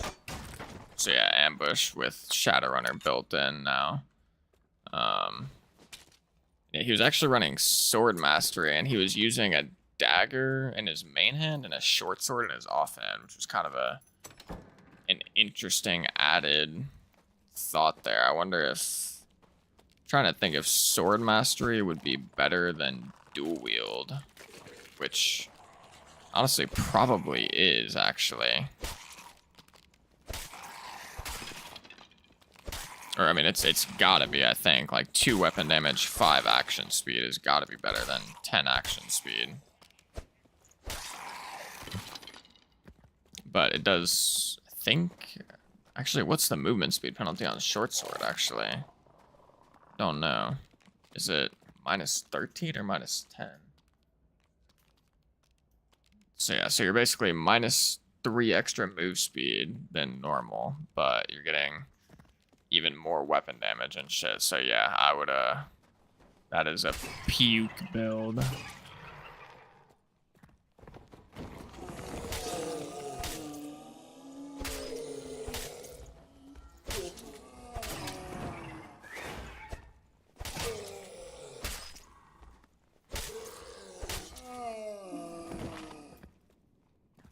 I actually might have to try something like that low key. Like, thinking if I went BARD and I got... Wait, yeah, hold on. Something just...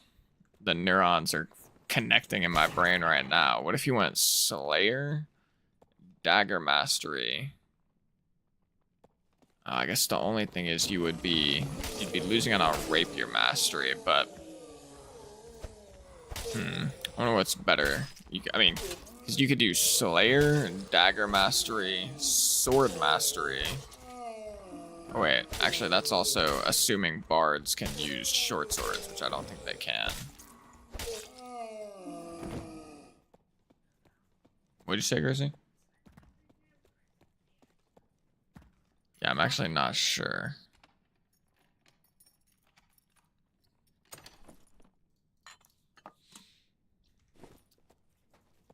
But if they can use short swords, then you could go like Rondell Dagger, short sword.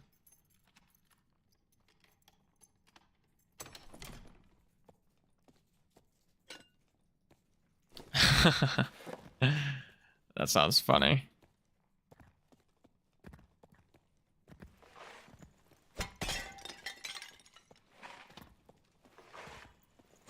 I might have to do something like that. Do the neurons are connecting as I like build the BARD build. Make a little funny edit.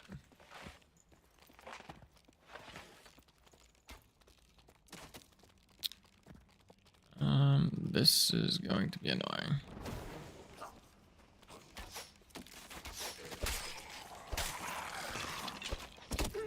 Wow, my sword got stuck on the lamp. Oh yeah, no, just kidding. I will not do this.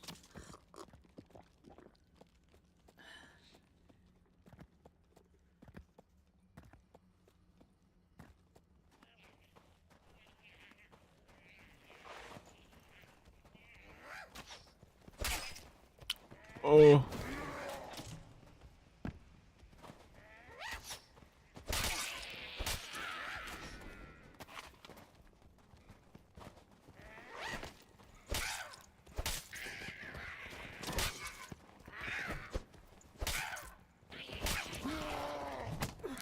Oh, my bad. Yo, why is Big Boy not resetting?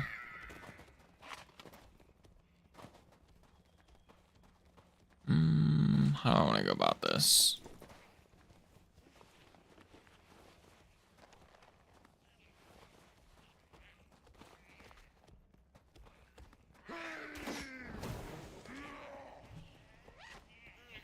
Oh, I got blocked by that guy. I want to get this health shrine, but I don't think I'm going to be allowed to.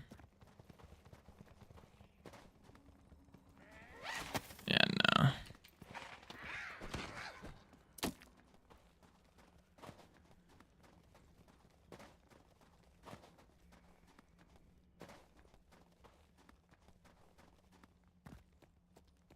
Oh, it's just extract. Screw it. Just shorten this run up a little bit, but I've just got like a million mobs in an uncoordinated way following me around. Okay, 27. If I have like one really good run, it'll probably be enough.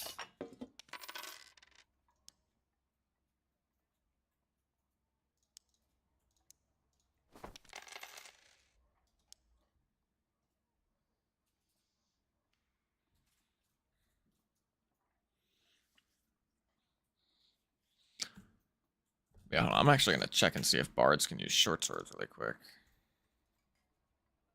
They can. Okay, so wait. So now I got to do a little bit of math. So I'm just curious. If you have Slayer, Sword Mastery, Dagger Mastery. Yeah, that like on no. I've seen that too. Like once you're past level 70, it says you can get another learning token at level 2000, which I'm gonna be honest, I think that's just the devs being lazy and like, or I don't know if lazy is the right word, but instead of actually capping it at 13, they're just pseudo capping it at 13 by making the 14th one come at level 2000.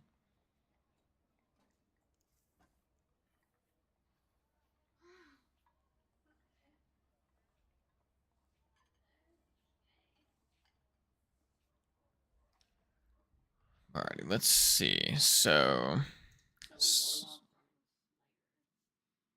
it Chris Dagger Crystal Ball? Yeah, I was talking about that. Slayer Warlock with Chris Dagger Crystal Ball. Did you die? Oh, yeah, wait. Do you know what else he had?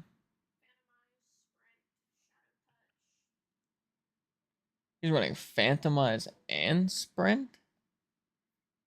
That sounds wrong. I feel like you should do Sprint and Spell Memory. And you could take like Bloodstained Blade and Divine Strike and stuff. But yeah, that's actually a build I'm gonna have to try that build on my Warlock. Slayer Warlock with Chris Dagger Crystal Ball and then just buffs in your spell wheel basically. I feel like that could be busted. Okay, so let's see. So Slayer, Sword Mastery, Dagger Mastery, and probably Robust. But I'll just like leave that fourth perk open. I don't think there's anything else that would really scale the damage other than. I mean, you could take Thrust as the fourth perk, but let me just do some math. So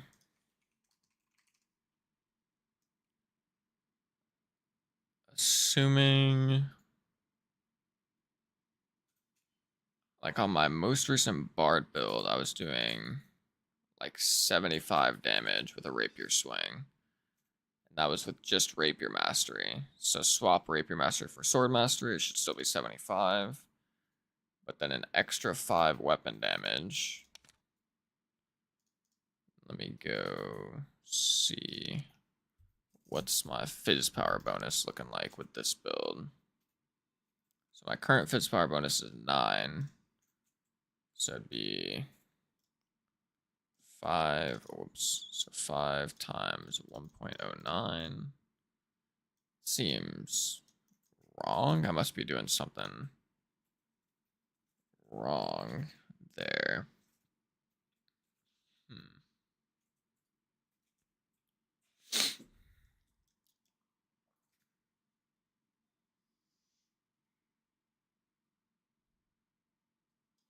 Yeah, I don't know. I might not be equipped to do the math on this, but I'm just curious if this build would be better than going like this.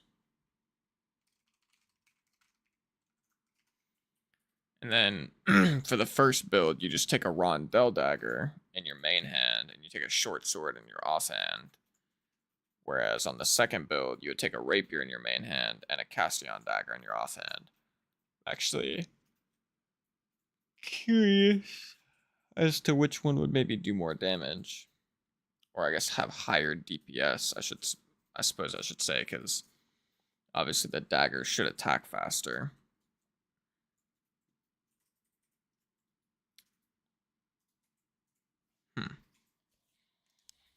Yeah, I don't know. That'd be interesting though. Maybe I have to think about that.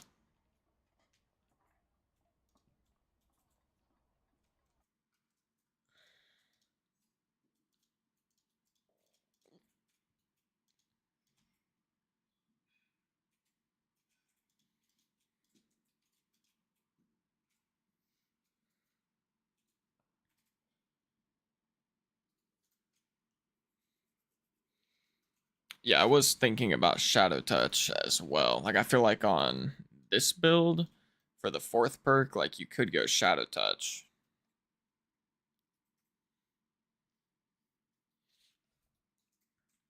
Yeah, I guess the only thing about the damage is while it is true damage, or I mean, I guess since it's true damage, it doesn't scale at all.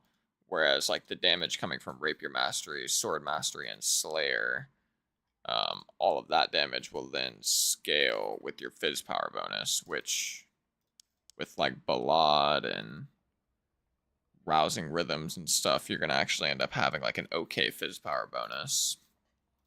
But then also, I mean, like in this build, for example, because you're getting 7 extra weapon damage, then you're getting 15% Fizz damage bonus, which would scale that weapon damage, plus your Ballad, which would be like another 10% Fizz power bonus. So I'd be at 24 plus 10, so 34. I'd be at 34% Fizz power bonus with Sword Mastery and Slayer on a dagger. Yeah, that is true. It does also get affected by armor and limb as well. But I mean, on honestly on either of these builds, like you could just take like especially on this one, I feel like on the top build, you could slot. I mean, it's hard to say for sure, but you would either slot robust or shadow touch. Like shadow touch would obviously give you more damage and it would give you sustain, so you don't have to worry about meds as much. And also, I mean, the tankier you are, the better that healing is actually going to be. Like you kind of scale the effectiveness of the healing the tankier you are. But also, I mean, you'd be attacking so fast with this build because you have a Rondell Dagger plus Aria of Alacrity and Rousing Rhythms and all that stuff. And Bards in general just attack super fast because you have a ton of dexterity. Yeah, I'll probably have to try out both of these if I get the option. Like I tried the Dagger build and the Rapier build. I think, let me look at the...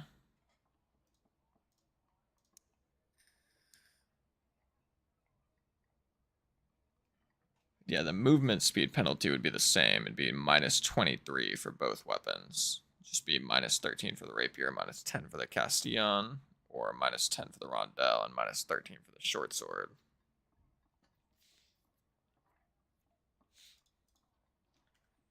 Also, actually, let me look at Dagger Master really quick. Would...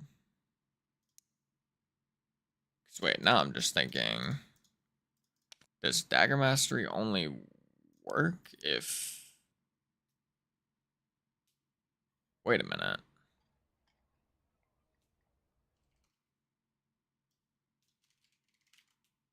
Wait a minute. Couldn't you just do this? Since you've got... You'd have the dagger in your offhand.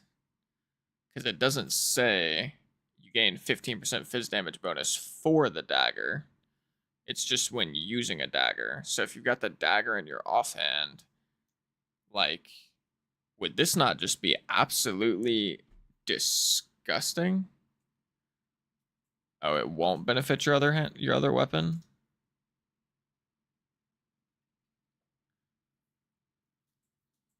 Okay, alright, that's fair. I mean, yeah, that would be disgusting, to be fair. Like, there's no way that would be balanced. And I imagine I would have seen other people running that build already. But hey, it's good to know. So, I mean, yeah, so now I'm just back to these two builds, though. It'd be like Slayer, Sword Mastery, Dagger Mastery, Shadow Touch, using a Rondell Dagger and a Short Sword, or Slayer, Sword Mastery, Rapier Mastery, and then either like Shadow Touch or Robust or something along those lines, or maybe even like a Magic Resist perk. But granted, I like never run into magic damage right now, so yeah, never mind. I would not take a Magic Resist perk.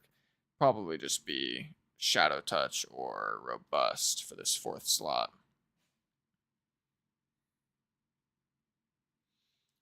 And then even I could also say like, or I could also think of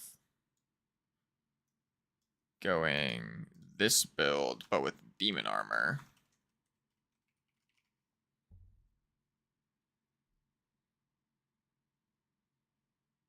instead of Slayer. Um,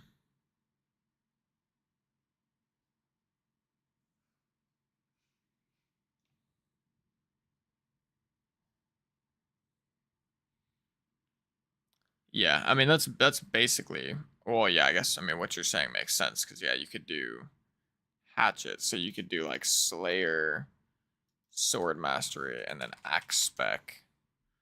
This would be like legit 1,000,000 damage right here. This would be +5, +5. So it'd be +14 weapon damage with +10% action speed. Yeah, fighter can use rapier. I don't know if it can use, or actually wait, can fighters use rapiers default? I assume they can. Oh no, they can't. So you'd actually have to take you would have to run weapon mastery to do it on a fighter.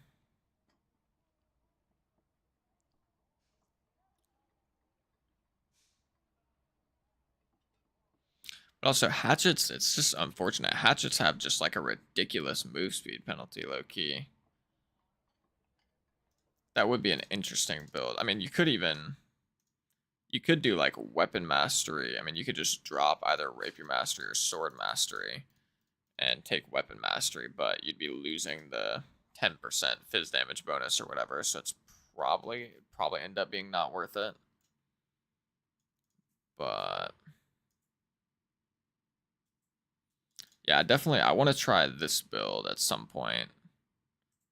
And then obviously I just want to try like the busted, what I assume is probably the best version of the build is like Slayer, Sword Mastery, Rapier Mastery, Robust, or Shadow Touch. But I think it'd probably be better to have Robust for this one. Like these are pretty much the two builds I want to try. And I mean, I could also try do a second one of that, which would be instead of Dagger Mastery, I just go Rapier Mastery as well.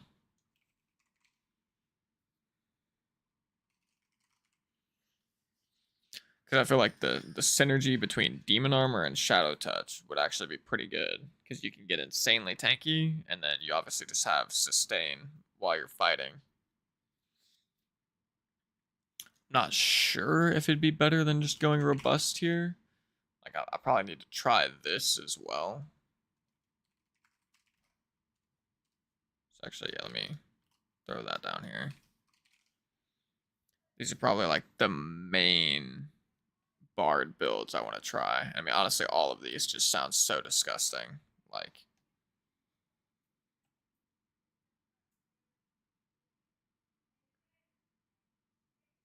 yeah, damn, yeah, I don't know. All of these sound so good. But alright, let's get back to fighter for now. Actually,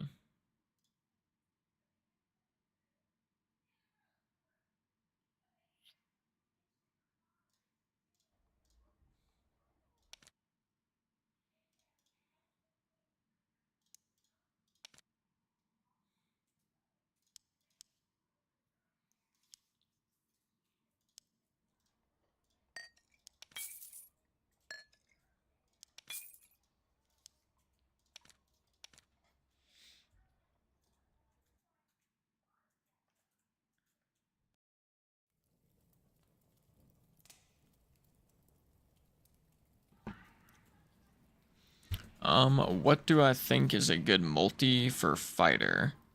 Let me think for just a second, because I haven't actually given that too much thought. There's probably a number of good ones, to be honest, but I mean, one that definitely comes to mind would be like Slayer, Sword Mastery, probably Robust from Barbarian, and then for your fourth perk, like you could take Dual Wield. Trying to think what other fourth perk would probably be good for like, yeah, at least for a Slayer build. I think you would want to go like Slayer, Sword Mastery. Yeah, this isn't even much of a multi-class. Like, I'm trying to think what would even, for Slayer fighter, like, would you even really need to multi-class? I guess you'd probably go Slayer, Sword Mastery, Dual Wield, and Robust. So you'd be taking Robust from Barbarian. And then you would take Sprint, almost guaranteed. You could take Rage as your secondary.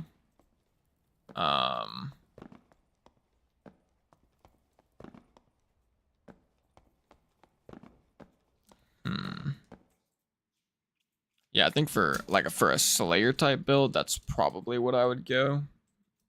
I would go, yeah, Slayer, Sword Mastery, Robust, and Dual Wield, I think. And then I would take Sprint and Rage, or you could also take, actually, no, let me take that back a little bit. So yeah, for the perks, I would go Slayer. Yeah, sorry, let me line it out. I'd go Slayer, Sword Mastery, Robust, and then probably Dual Wield, but I'm not positive about the fourth perk. So like guaranteed though, I think I would go Slayer, Sword Mastery, Robust. Those would be like 3 guaranteed perks. The fourth perk, I'm just not sure. There'd probably be like a bunch of good options. Like you could go Protection from Evil from Cleric. You could go Perseverance from Cleric. You could go Ice Shield from Wizard.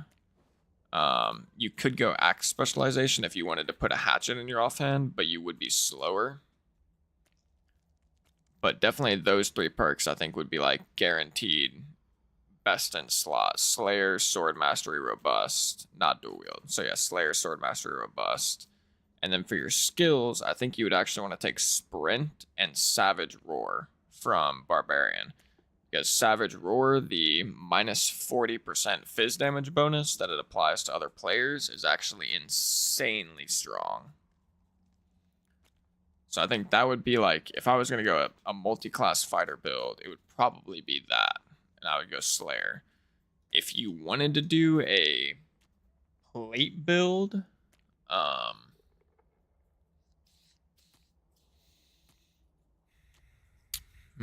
if you wanted to do a plate build, what would you do? You'd probably want Swift for the movement speed reduction or the movement speed penalty. You'd probably want whatever the perk's called that gives you an extra 10% armor rating from your armor. I think it's like Armor Mastery or something like that. So Swift, Armor Mastery, Robust. And then personally, I would probably go Dagger Mastery. And I would take a Rondell Dagger and a Buckler. And then I would run Sprint and Second Wind. So yeah, it'd be Sprint, Second Wind for the skills, and then for the perks, it'd be Swift. I think it's called Defense Mastery, actually, is the one that gives you the 10% extra armor rating. So it'd be Swift, Defense Mastery, Dagger Mastery, and Robust. And then you could have a ton of HP, which would make your Second Wind really effective. You're only using a Rondell and a Buckler, so you'd actually be pretty fast, especially since you have Swift as a perk. And then you'd have Sprint.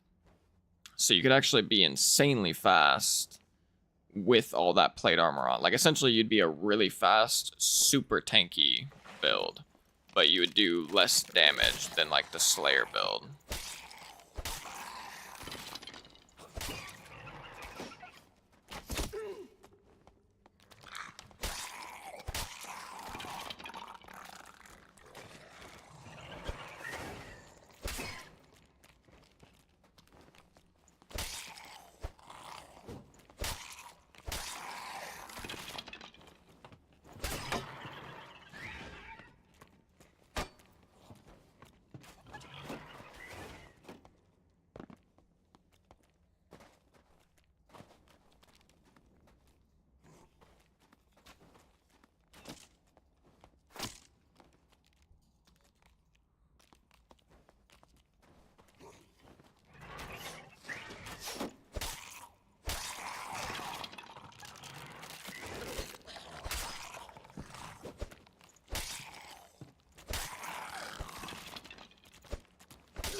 And yeah, that build does sound pretty disgusting, Marvin. I feel like you'd want to take Sprint and and Rage probably as your skills for that.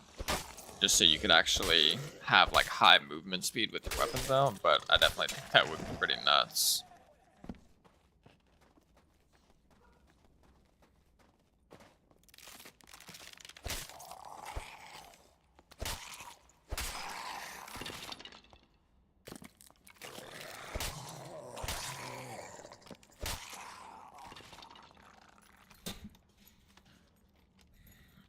Alright, let's focus up there. I can potentially make this my last match. If I get a good amount of XP.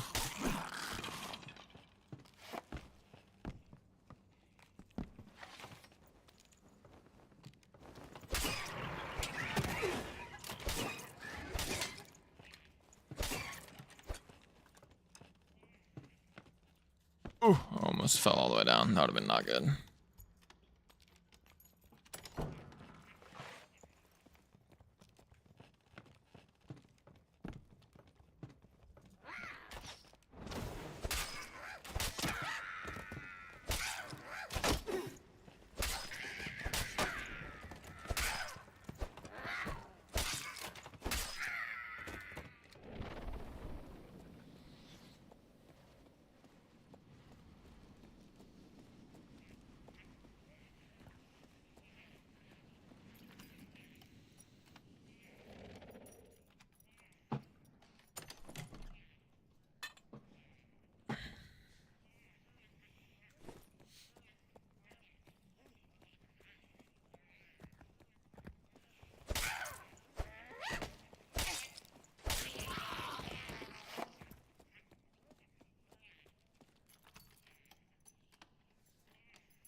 Oops.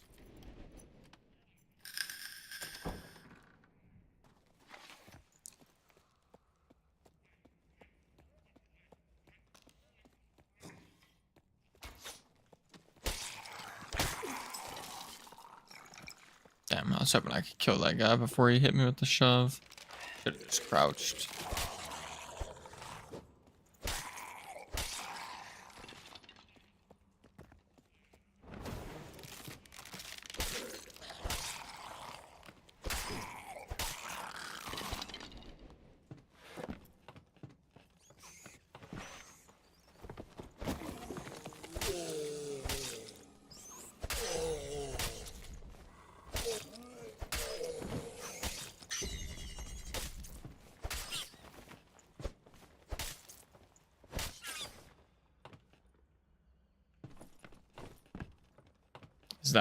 Is that your way of saying that build is stinky?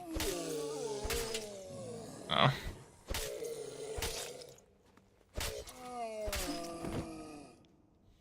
Stinky in a good way.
Uh-oh. Somebody just killed themselves with Hydra.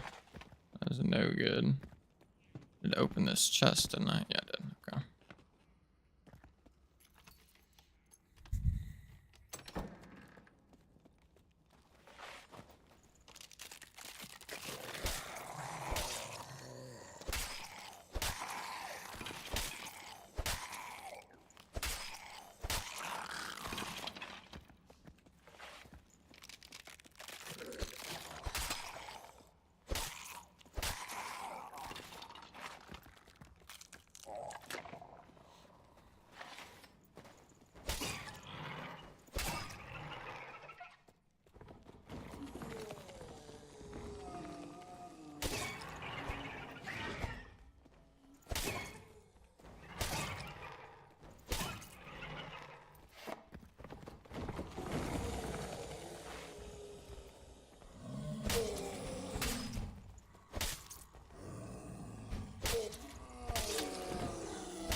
I know that's not the first time you've seen that.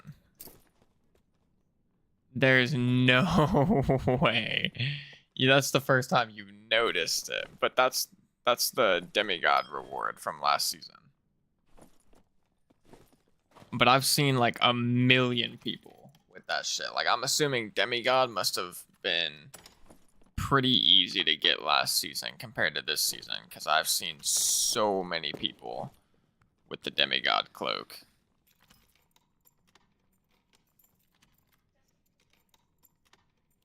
I'm pretty sure we've seen some in like normals, or in not normals, in ice caves together.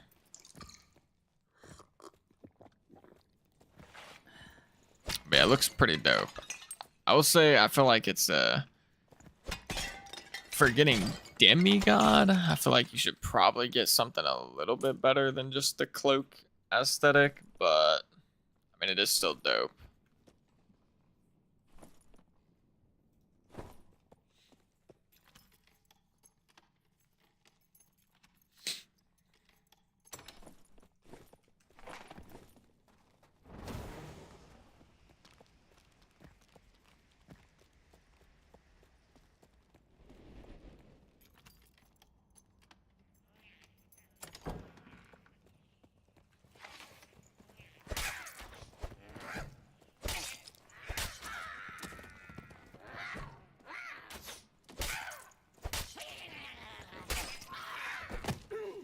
Is that a +2 add magic or +2 true magic?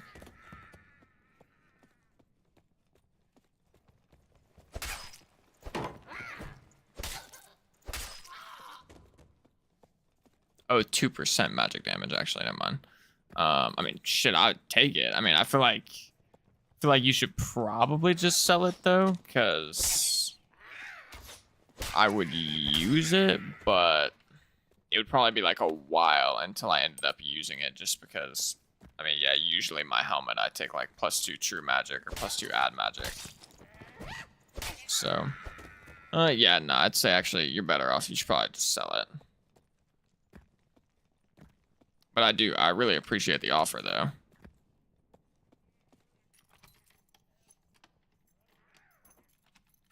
And it's not bad rolls either, so I mean, you should actually... It's not like the best rolls, obviously, like you said, but it's not bad either, so it should sell for a little something.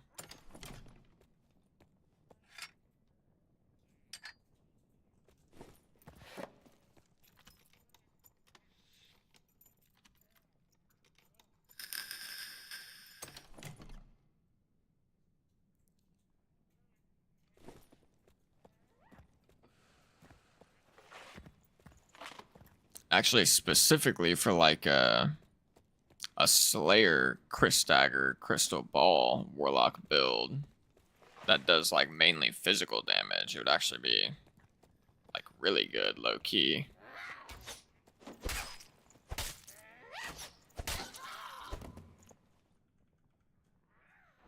Yeah, I feel that. It's like one thing that I kind of don't know how they would work about resolving that, but it does feel kind of rough. Like it's like when I build a kit, it's like there's certain stats that I pretty much like wouldn't go in without. Like I'm not gonna go in, or I mean, how do I phrase that? Like I'm not gonna take a kit in unless that kit has like plus 10 magic damage or plus 10 physical damage, or you know more than that. To be honest, I think the cap is 11, but just like as an example. Also, like with plus all attributes, it's like you can never take a kit in that doesn't have all the plus all attributes pretty much. I mean, obviously you can, but your chances of just getting rolled by somebody who does have a better kit are just so high. Actually, I feel like this should get me to 30 already, but I'm gonna kill a little bit more stuff to try and be safe.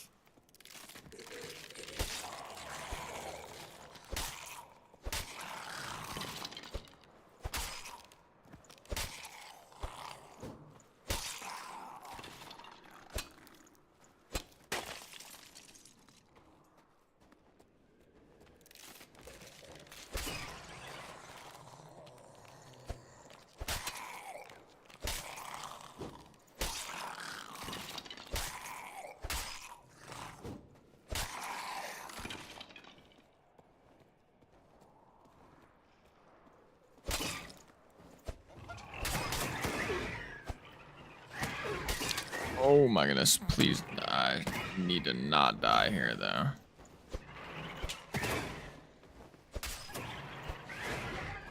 Oh my goodness. Oh, I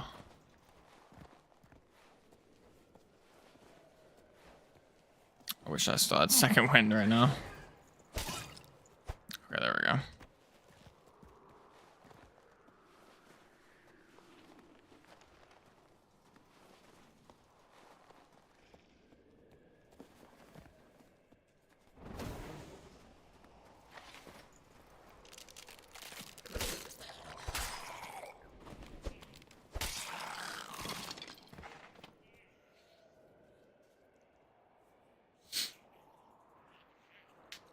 Yeah, I think that's a really well thought out way to put it. I mean, it is, a lot of it does have to do with the fact that the marketplace is now a thing, which personally, I mean, I hated the trading chat, like, and I still do, like the one that still exists. I mean, at least now the one that exists is like, it's pretty much exclusively for like uniques and named items and stuff.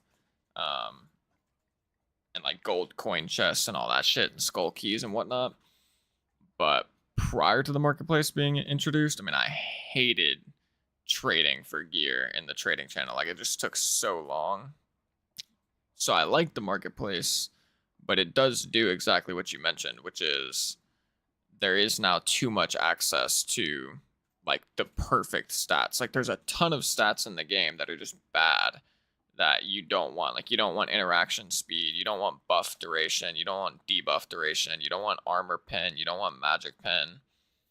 You know, there's like so many fluff stats that basically are just not valuable.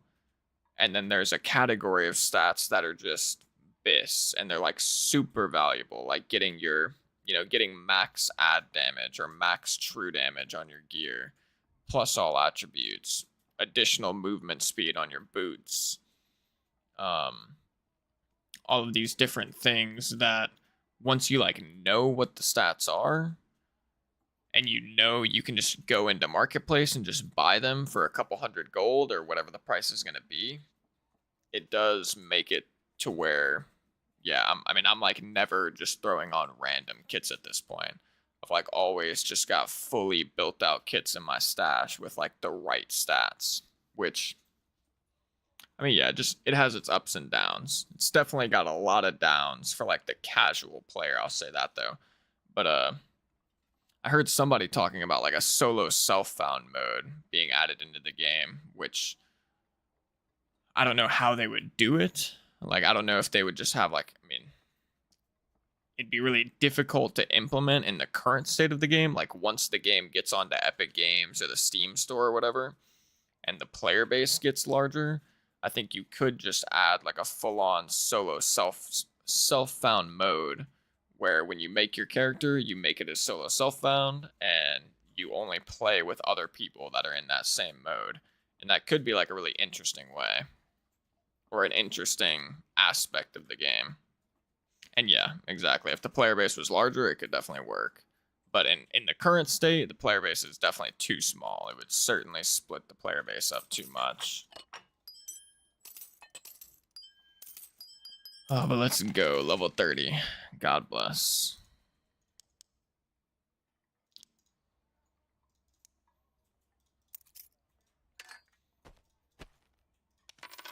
You're the skinny Pete mode.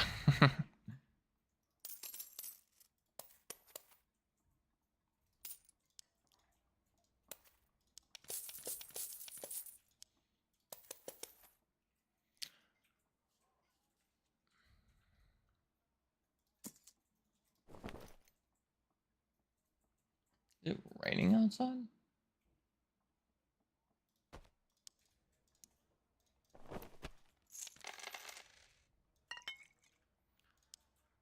Alrighty.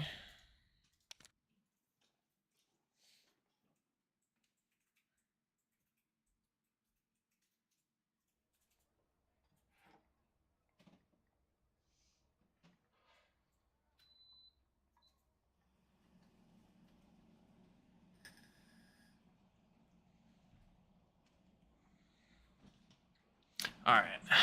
Now it is time to roll on my BARD and probably get absolutely nothing that I want. Let's go. Okay, so for starters, let me take off this plate gear.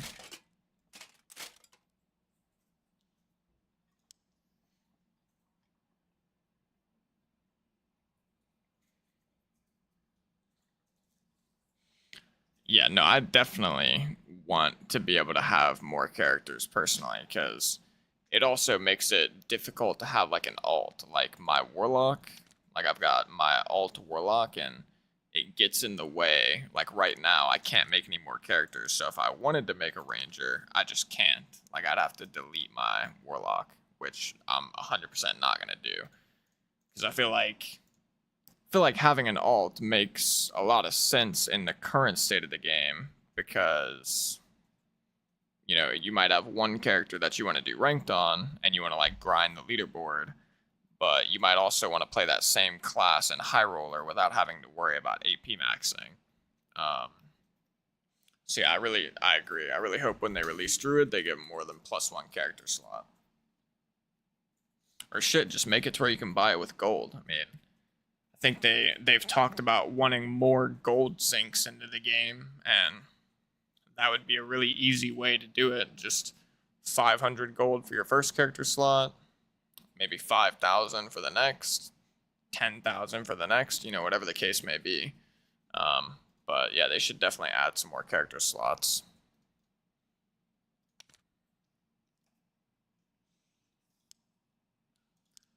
I low-key need another stash tab on my BARD. Not even gonna lie.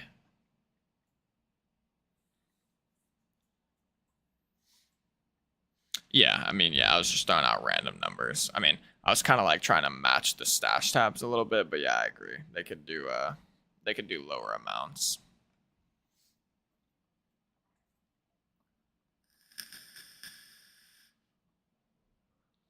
I was talking about this yesterday, but they should make it to where you can buy more slots right here. Oh, this was the item I got. It wasn't a ring. It was a Templar armor. I did also get a ring, but yeah, I got a legendary Templar armor from the troll. So it was like 2,000 here, assuming these sell, which I think they're reasonably priced considering what I looked at on the market. But I got this from the troll, I got this from the gold pile room, I got this from the marvelous chest, and then I also got a troll pelt and a troll's blood and and a leather cap that sold for 1,200 yesterday. It's like a crazy run. But yeah, currently I think stashes actually cost too much, to be honest. Like, this shit is too expensive for your third stash tab. 10,000 gold. That's kind of crazy to me. But honestly, kind of need another stash tab, so I think I'm about to transfer over some gold. Let's see. Who's got some extra gold lying around?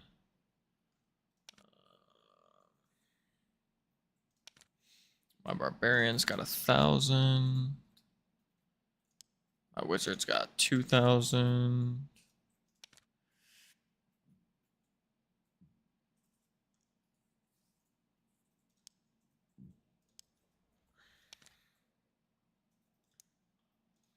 Yeah, facts. Like you basically have to fill up like an entire stash worth of gold coin purses if you want to be able to afford a third stash tab, which just like doesn't seem reasonable.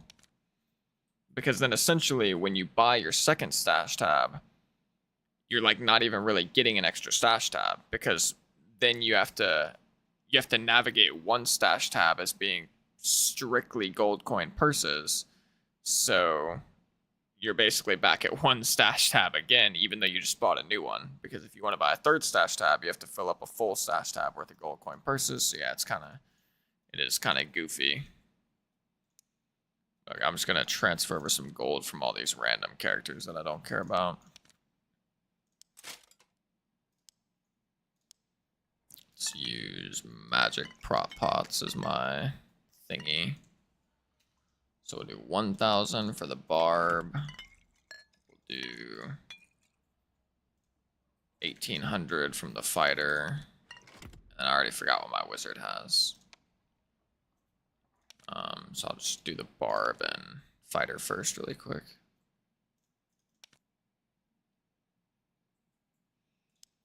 Yeah, exactly. It's for every character too. I mean, it'd be nice if the stash tabs were account wide. Like that might be too much, maybe. Like I'm not sure. Maybe once you buy it on one character, they could give you a discount on buying the stash tabs on your other characters. That might be a strat.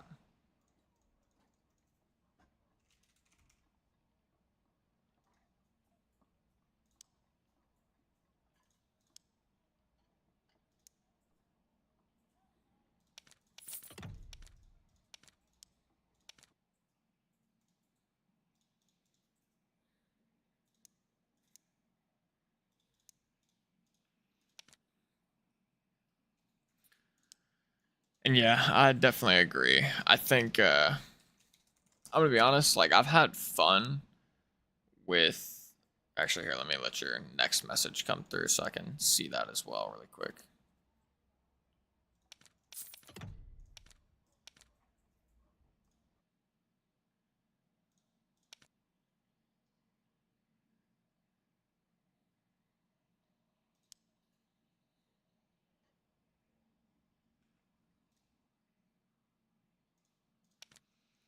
There's been only one time before now that I didn't enjoy playing it since I started playing. Second playtest.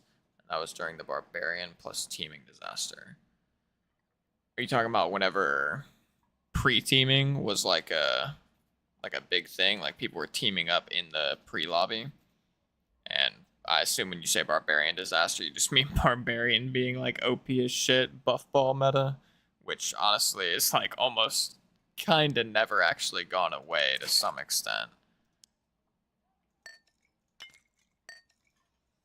But to your main point, like I definitely agree. I feel like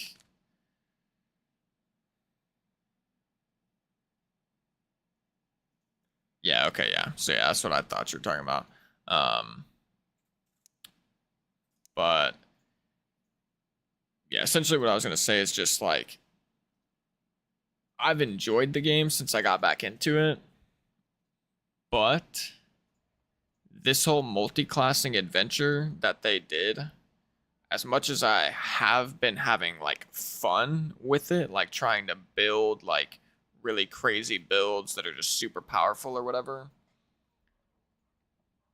it like kind of just confuses me because it's like the game's been out for such a long time, even though I suppose it's still in early access technically, but it's been in early access for a very long time, and it just seems very counterintuitive to implement something like multiclassing, which is not tested whatsoever, and you're just going to have your player base test it. It's going to break the game in a lot of aspects, as opposed to just, you know, like fine tuning what's already there and then providing additional content like the druid. Like, I'm not sure. Maybe them implementing multiclassing has not, or like, I should even just say like, or yeah, I can only imagine since they were talking about this multiclassing shit since like before this season started. They were talking about it in Q&A. I can only imagine that some amount of their resources have been going into multiclassing, even though there's no new content with multiclassing because it's just, reusing the same perks and skills, but you're just able to mix them around. They've been talking about it for a while, and it's just, to me, it just seems so counterintuitive. Like, why would you drop multiclassing into this game as opposed to releasing the druid, releasing the hell version for the ice caves?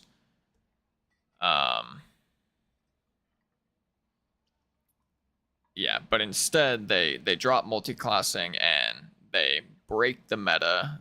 Everything is extremely unbalanced, and the game that already needed some fine tuning is now just like completely chaotic as hell. And yeah, I kind of agree with what you just said. Like, I wouldn't be surprised if it ended up being the case that they were just running behind on adding new content, and a very easy way for them to like give players something to sink their teeth into, and something that feels new even though it's actually not new, is just implement multiclassing. And also, I mean, this whole talent tree thing that used to be here, like, that would be another example. Like, if they just came out with this instead of multiclassing, I feel like it would be so much better.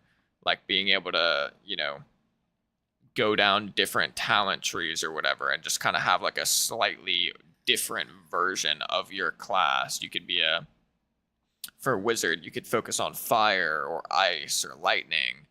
For bard, you could focus on music, you could focus on rapiers, you could focus on crossbows.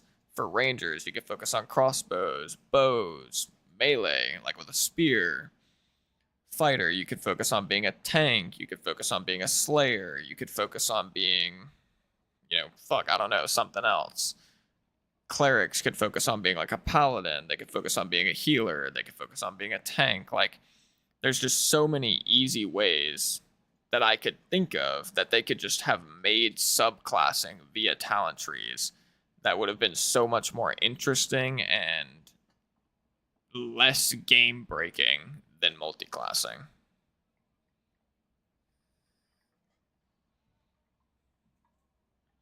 Yeah, exactly. It is very untimely to justify at this moment. I agree.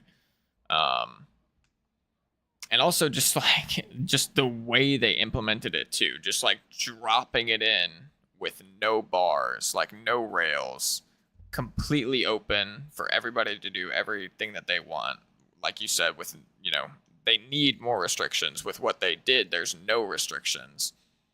That just seems ludicrous. Like, I think most people could tell in advance of it coming out that it needed rails. That, like, if they actually released it with just no restrictions, it was going to be ridiculous.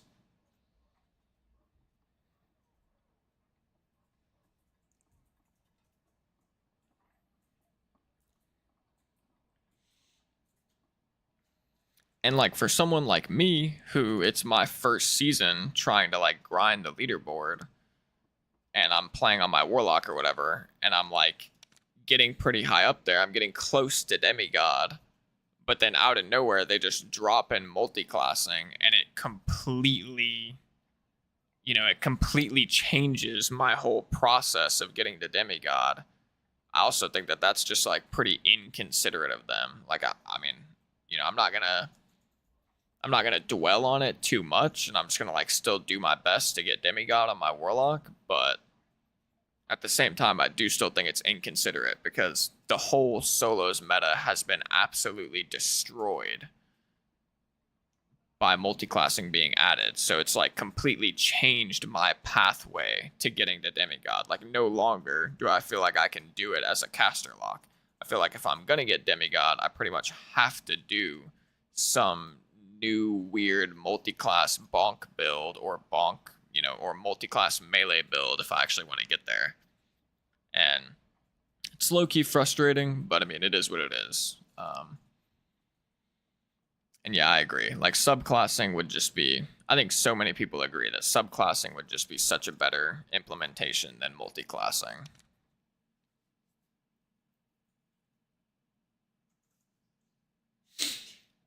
But alrighty, let's see here. Let's roll these perks.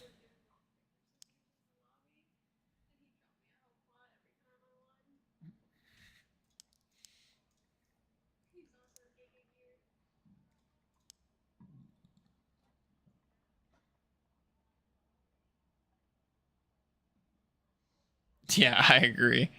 I completely agree with that as well. Like being able to see what the ranked rewards are in advance of the season ending would be quite nice. Even though I wasn't here last season, so like I didn't really get to experience what happened to those players, but it seems like something similar is happening where the season doesn't have too much longer, like long left. Like I mean, it's only got like a month or so left, and they definitely haven't announced what the ranked rewards are going to be yet.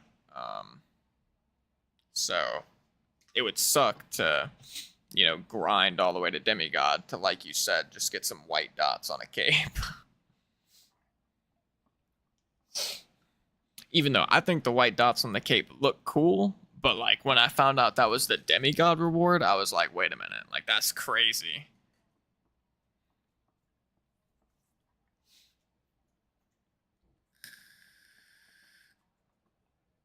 Like I think you would, like I would have expected you would have gotten the cape skin from like shit, I don't know, getting like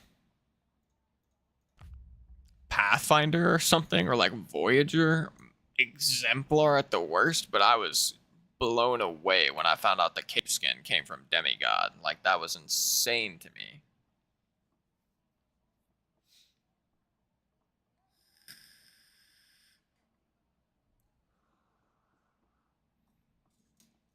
And yeah, I would agree. The least they could do is like a sneak peek. Like they don't have to show everything, but give a sneak peek is what it's gonna as to what it's gonna be. I think would be a good idea.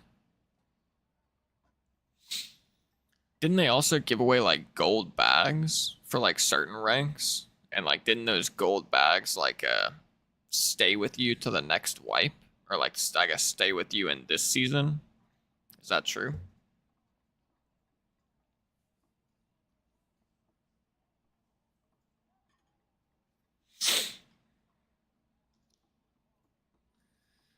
A goblin sized dwarf race. um hmm.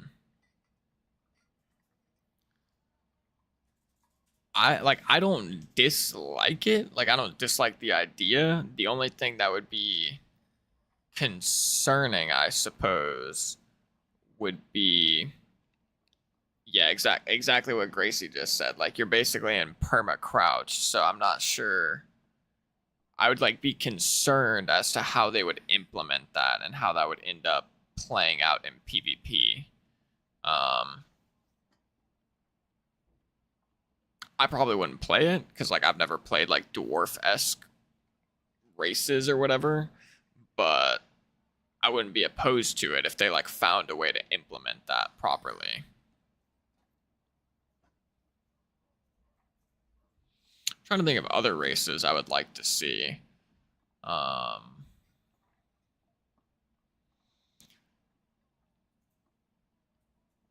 hmm.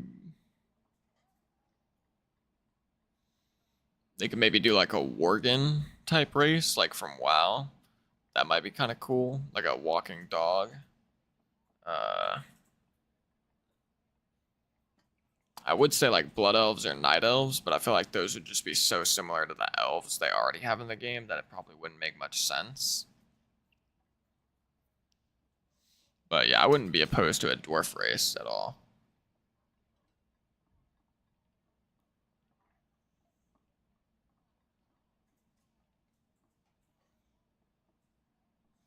Oh, hell nah. Plus 50 base move speed, 50 armor, 50 magic resist, and 50 weapon damage. Minus 10 interaction speed because of stubby fingies. That's pretty funny. It would be interesting though. They could make it into like a tank race where like maybe you get like a reduction on your movement speed, but you get extra armor, extra magic resist as a base. That might be kind of interesting. But yeah, the stubby fingies part that kills me. All right, let's see. Come on, come on, come on. Okay, let's go. We already got one thing. We got sword mastery.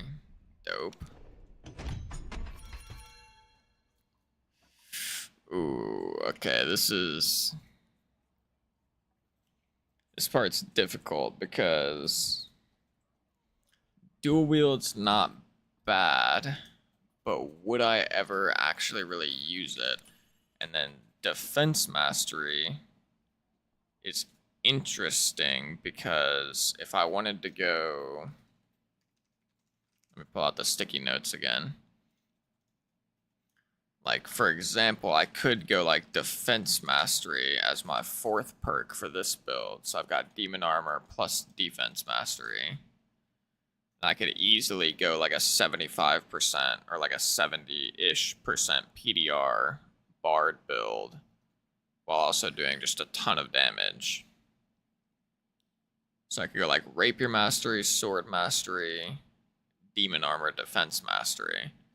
And would I ever take dual wield, really? Like, probably not. Yeah, I'll go defense mastery on the chance that I end up feeling like I want to go that plate build with these rolls. Oh shit, there's also Swift too.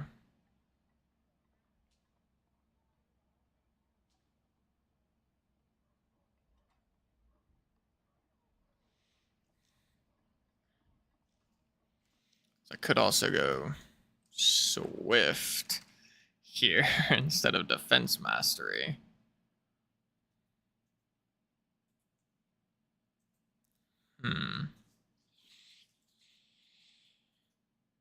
But actually, I probably don't even need Swift with Sprint. So, yeah, I think these are just kind of rough. Probably with second wind, I could just play a Bard and go second wind and Sprint if I went the tank build. I'll just drop music. Nah, never mind. That'd probably never be worth it. Yeah, you're right. I don't. I was thinking about Swift, and then it honestly just kind of kicked in that there's probably like no need for that much movement speed. I mean, on the build I was playing yesterday, I was already at like, I think with my weapons out and rage, I was at like over 315 or something. So yeah, I guess I could take combo attack as a kind of like, you know, if I don't get everything I want, I could maybe still play the build with combo attack.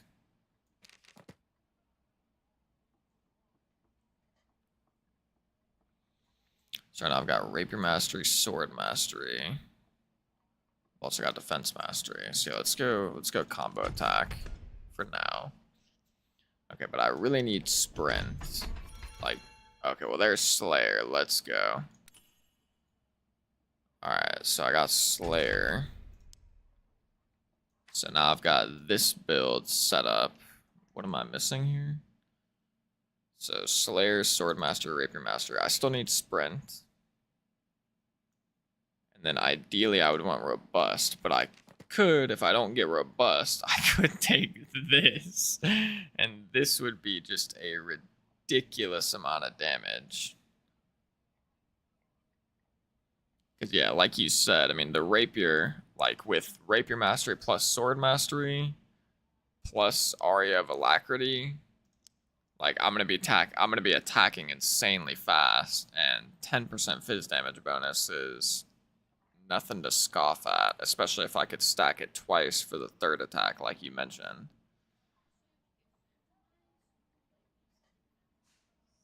You can play music and Phantomize? What the hell? I mean, that's definitely not worth it. But that is just funny that you can play music while Phantomized. Oh, it won't stack. Okay, gotcha. But I mean, even still, like, it's still, like, pretty nuts. 10%. I mean, it's kind of like it's basically like Dagger Mastery, but, or, I mean, yeah, it's a lower, less fizz damage bonus version of Dagger Mastery that would apply to the Rapier. So this could actually just be pretty good. Like, if I don't get Robust, like, I would not be sad about using this. I mean, also, always worst case scenario, I could just take... Sorry, I'm yawning, but I could always take Charismatic Performance, but I feel like with 5-song Bard, like with buffs, you just pretty much don't need Charismatic Performance other than, I mean, it does help you get your Shriek off if you want to use Shriek in PvP, but I feel like with this build, you'd just rather have something other than Charismatic, and you just only use Shriek on bosses. I also wonder, like, do I even need Shriek? Like, should I maybe just take...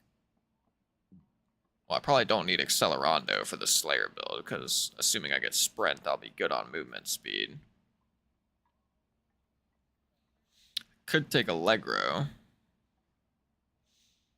Because, yeah, one problem I was running into yesterday is I wasn't running Charismatic Performance, and I was trying to, like, get my Shriek off in PvP, but trying to do that without Charismatic Performance felt very unpractical.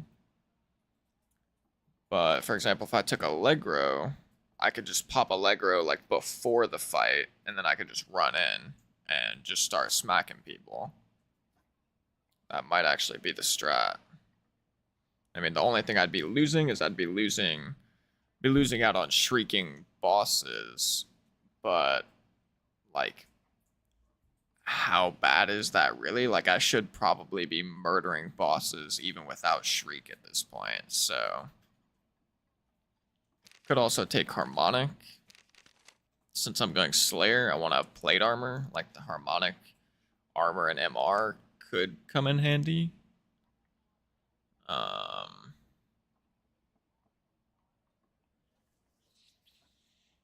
Yeah, I'll think about that. Leave that for a little bit. Let's see if I can get Sprint.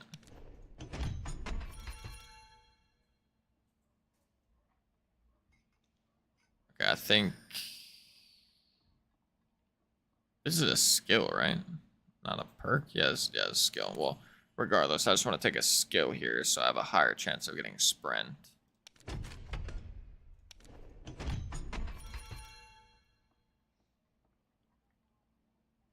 Damn, there's 3 perks. That sucks. Really wanted to get, even if I don't get Sprint, I'd like to have at least 1 skill option so I can increase my chances.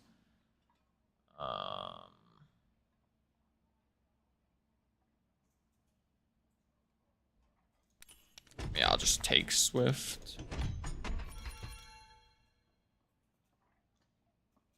There's Adrenaline Rush. Could potentially use Adrenaline Rush over Sprint.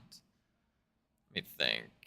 How much movement speed would I be cooking with without Sprint? Actually, do I even need Sprint if I'm playing... Like, if I'm playing Slayer Bard...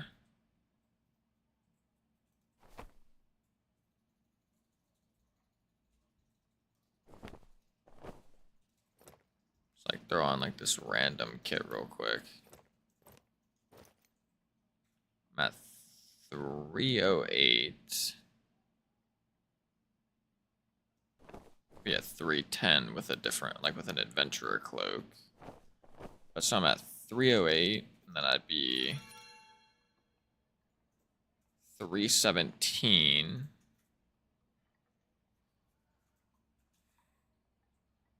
Plus 15 would put me at 332 with my fists out if I took Accelerando.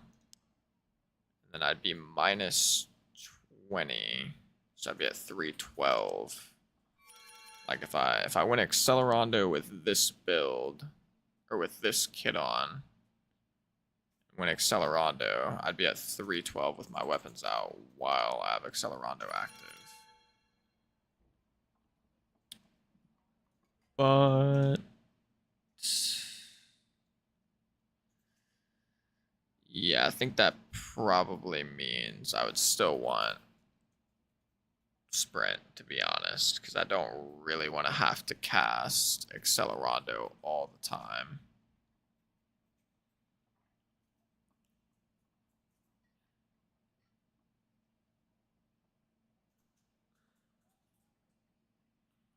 Yeah, I think I do still want sprint if I can get it. I think that's got to be the...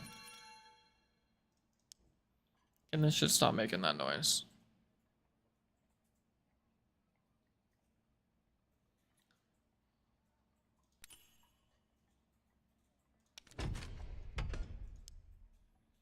But it would be interesting. Like, I mean, I could just do...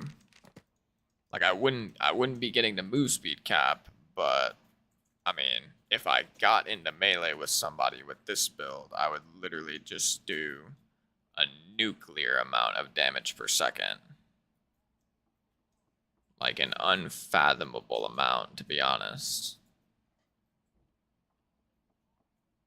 I'd also just melt bosses with Adrenaline Rush as well.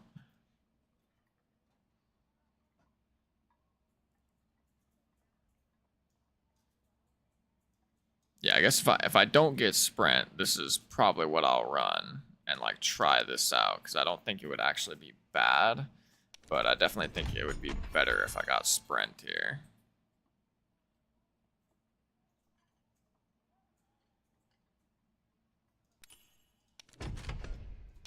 Alright, come on, give me sprint. Please give me sprint. No, man, no sprint. Oh, that is so sad. Okay, well, I am only one level away from having another learning token. And I mean, my fortune teller is going to reset again today, so it's not the end of the world, but it would definitely be nice to have gotten sprint right now.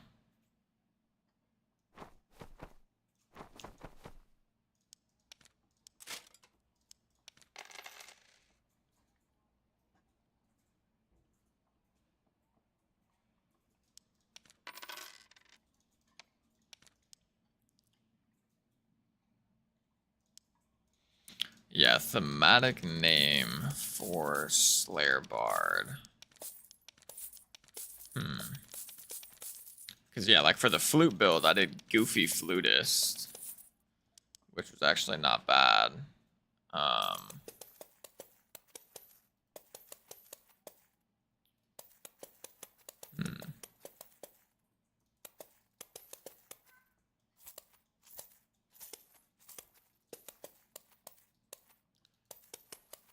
Yeah, let me try and think on that for a bit. I want to cook something up.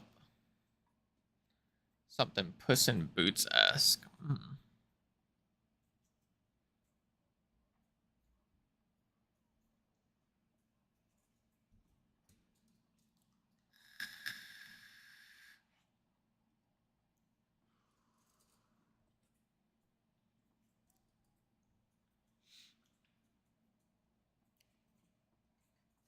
Maybe the Duelist? Like a Duelist Bard?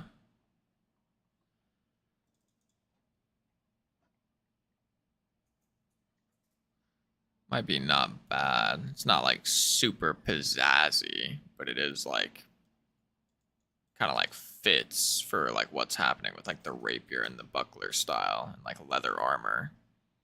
It's kind of like duelist-esque.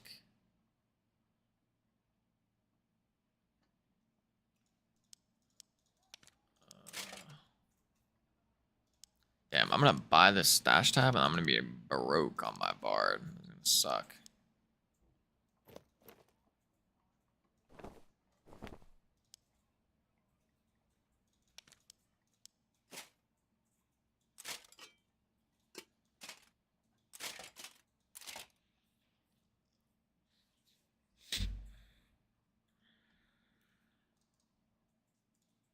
Let me swap over to my wizard really quick.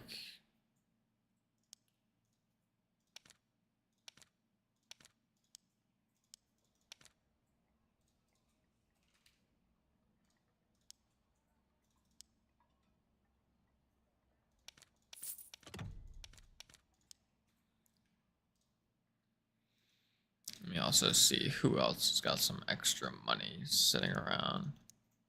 Or I guess it would just be my main at this point, my main and my alt.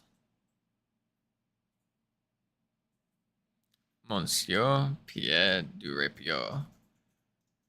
I probably butchered that. What does that even mean? Let me look this up real quick.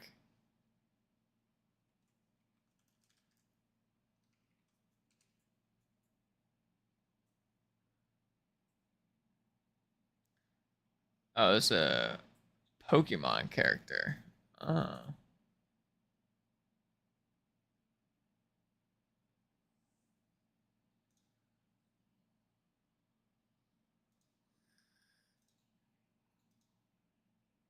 Yeah, that might be funny. That might be not bad.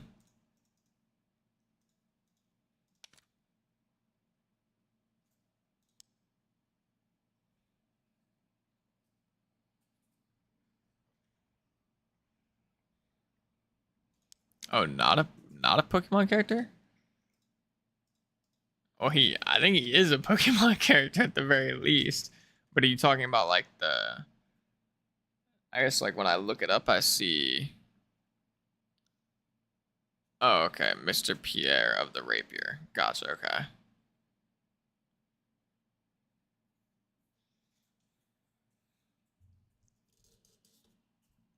That makes sense.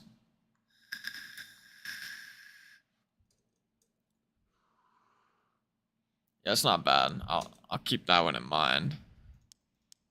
Let me transfer over a little bit of gold from my main as well. Or I guess I'll do that after I buy the stash tab.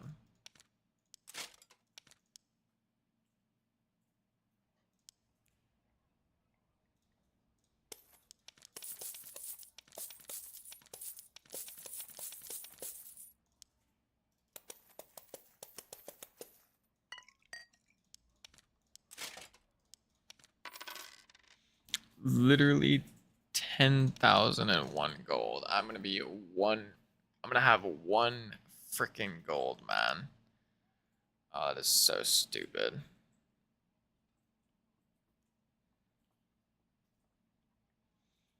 I guess let me. Okay, that'll give me enough. So now I can buy the stash tab. Goodbye to all my gold. And now I can put this up on the market to get some gold from my warlock. Let's do just 2,500. I shouldn't need much. Oh, I can't even do 2,500. Can I do 2,000? Yeah, I can. Having to do gold gymnastics over here just to frickin' make this shit work.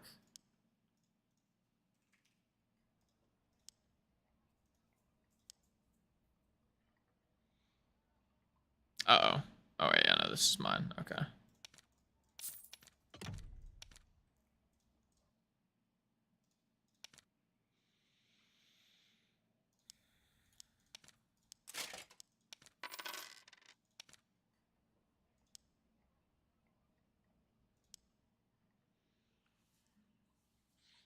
Yeah, facts. I might actually go run a couple naked troll runs on my bard right now.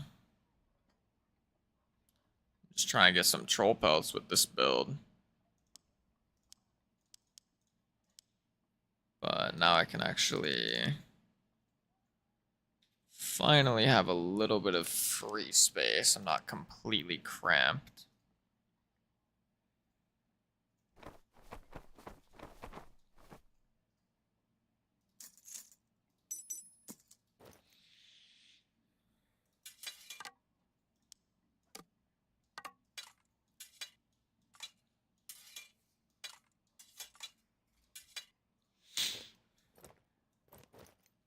And will these things sell for anything? Because I'm not going to use them.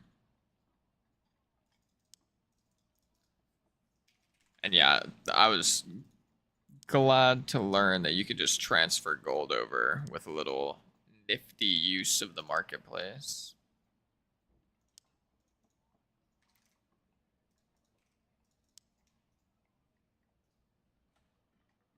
I mean, okay, yeah, these things, like, these aren't going to sell for anything.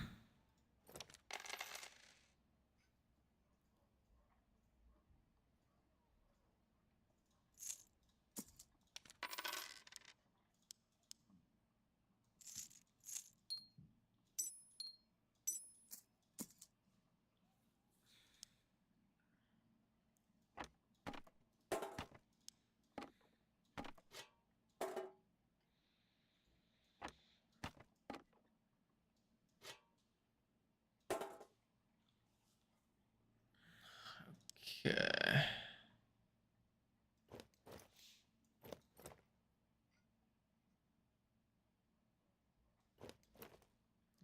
These are also not good. These are eh. Oh, that sucks ass. I feel bad, Marvin. That is ass. And yeah, they did take that out the other day. I'm glad they took it out, but that does suck ass that you just did that. But yep, time to wait for Mind Wipe to be back up, am I right? Damn, wait, why are these so expensive? They don't even have ad. Or wait, do I even need the ad movement speed? Well, I guess, I mean, because I don't have sprint, I need it. But if I had sprint, maybe I wouldn't even need the ad movement speed. So actually, I'm going to keep these for now.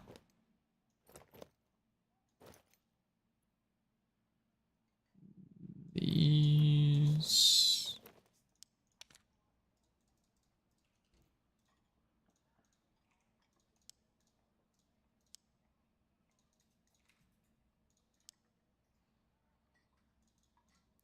Yeah, these are just going to go to merchant.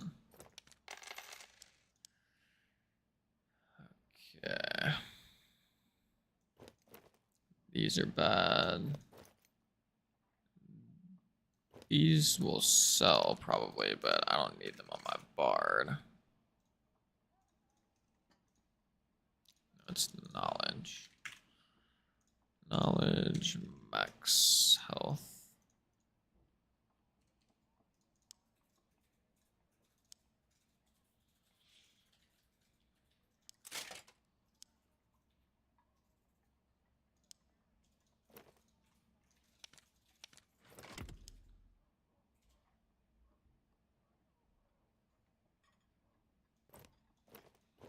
Also, don't really need this at the moment.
Alrighty.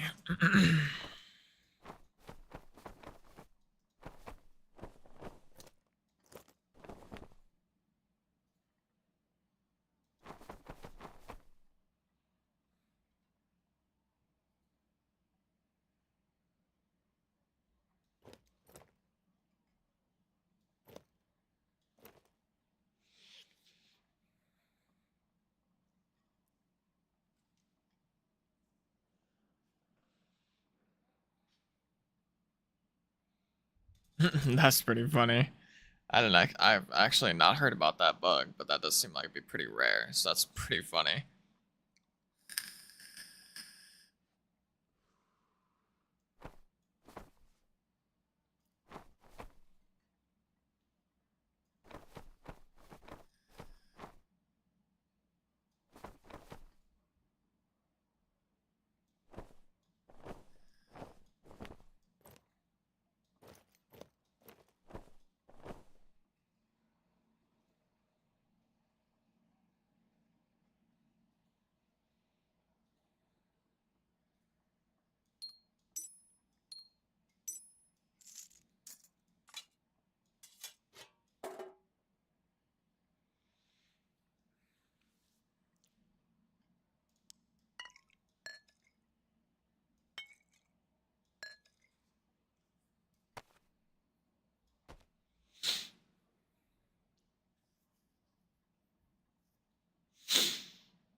Okay.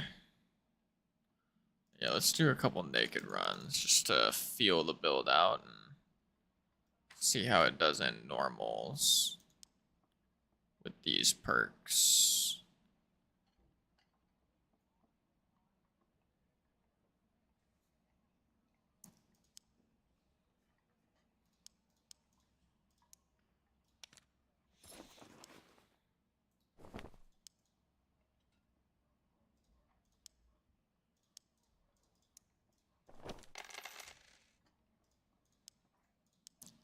And I also need to drop my buckler really quick.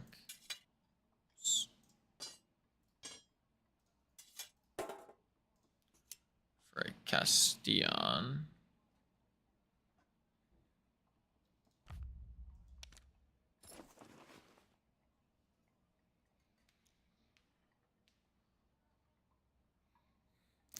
Let's see. Do I think I could cook up a Warlock build?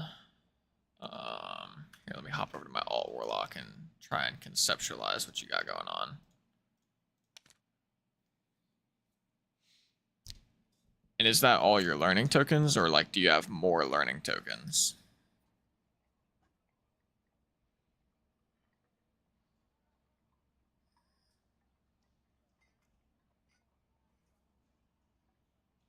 Okay, that's all your learning tokens. Okay, so if I had that, so I would go. Overhealing is definitely BIS. Like if you're going for a caster build, overhealing is nuts. And are you trying to do normals or high roller?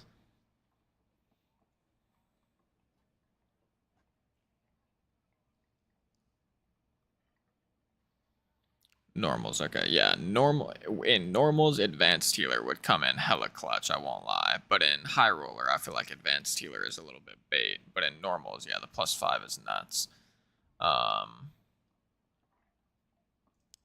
Okay, so then definitely, if you wanted to go caster, which makes sense because you got overhealing, you'd probably want torture mastery, vamp, overheal. Okay, and if you want protection from evil, then I would probably just go these three plus protection from evil. Yeah, I think that would make the most sense with what you have.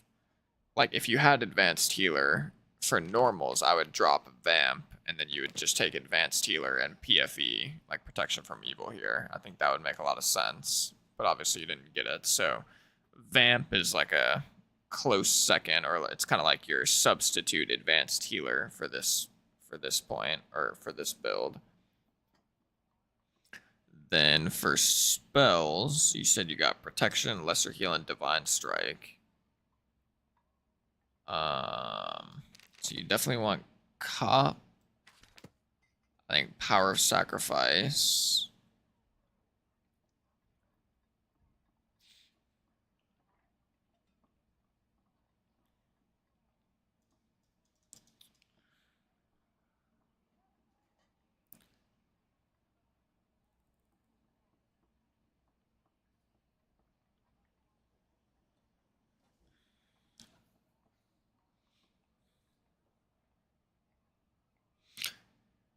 I would say if you're gonna go pure caster, like if you want to be rocking like a spell book, then I would probably take Flamewalker, Lesser Heal, and then Protection. If you have enough knowledge to slot all of those, I'm not positive on the cost of Lesser Heal and Protection right now. I'll just go look really quick though.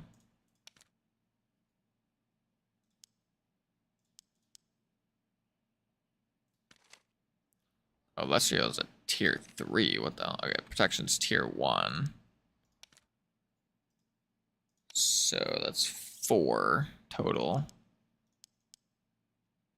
Okay, yeah, so you would need 1 more knowledge. So yeah, if you could get up to 12 knowledge, then I would probably run this plus Lesser Heal and Protection if you wanted to bring those 2 spells.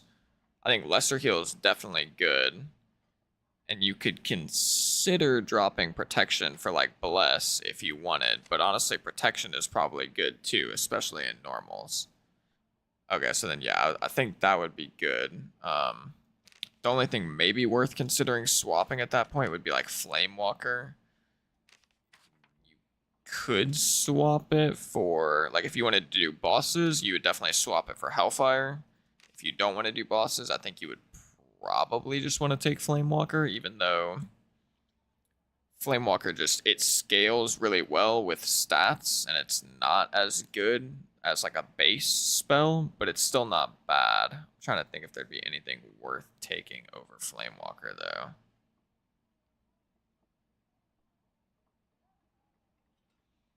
You could go Divine Strike instead of Flamewalker.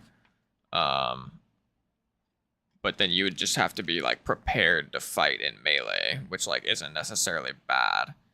Could also even take Bless instead of Flamewalker. I mean, it does give you the 3 movement speed and 3 will, which might be worth playing around with. But yeah, I'd probably go these 3 plus Lesser Heal and Protection. And then for the skills, it would obviously just be Spell Memory. And then for the other slot, to my knowledge, it doesn't synergize. I haven't personally tested it, but to my knowledge, it doesn't synergize.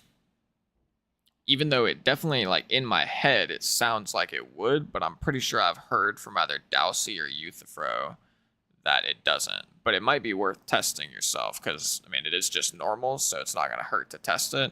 And like I said, I haven't tested it myself, so it would be interesting. Like, if that worked, it could be pretty nuts. Yeah, so for spells, I'd run these 3 plus Lesser Heal and Protection. And then for skills, and obviously we already talked about perks. For skills, I think you would probably want to just run Phantomize and Spell Memory. Alternatively, you could go Blow of Corruption and Spell Memory if you wanted to like have some more melee effectiveness. And actually, I don't know. I talked about it in one of my videos recently, but I feel like Phantomize is just kind of a dead skill at this point. It's just like, if you're going up against a melee build that has Sprint, and they know what they're doing, then Phantomize is kind of poop. So honestly, yeah, it might actually just be better to go like Blow of Corruption and Spell Memory for normals, to be perfectly honest. And then, yeah, with that in mind, actually, you might want to swap Flamewalker for Divine Strike. And like, it would probably just benefit you to have like a Chris Dagger in your main hand like this. Like, you could play spell book primarily, and then just be prepared, like, you know, cast Divine Strike as you get into a fight, and then if they go melee with you, then you just pull out the Chris Dagger, pop blow a corruption, and just take their head off. It's actually probably what I would do, to be honest. I probably would drop Flamewalker, and I would take either Bless or Divine Strike. I think both would be good. Divine Strike's probably better, though. So then, yeah, these two, Divine Strike, Lesser Heal, Protection. Then these perks plus PFE, and then Blow of Corruption and Spell Memory.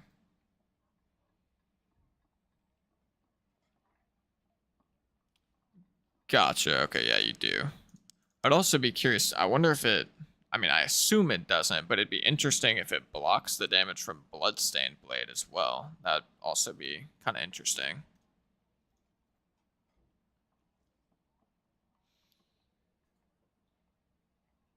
And actually, technically, I mean, since you got Divine Strike, I would say you do have some of, and you got Bless as well. Like, you could play a hybrid build where you go like Bless, Bloodstain, Divine Strike, and I mean, you would like mess people up in melee with the Chris Dagger.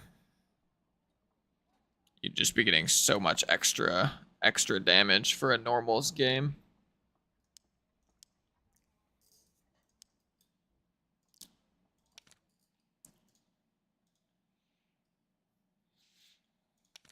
But alright, W, let me know. Let me know.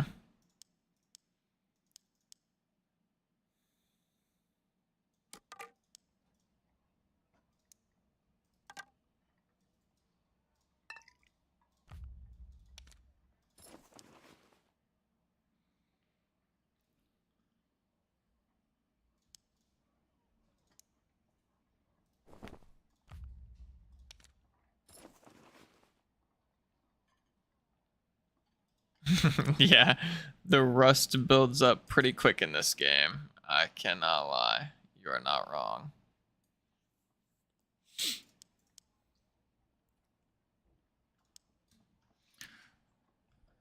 Alright, let's go kill Troll real quick on normal a little bit.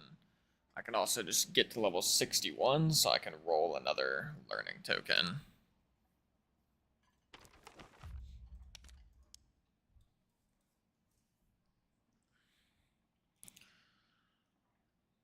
Do I have this all set up right as well? I'm just making sure.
Oh yeah, I think I'm doing pretty nasty damage for a normal, I'm not gonna lie.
Oh my goodness. Bro, it's a fiesta. How there are already 3 people in the troll room, man.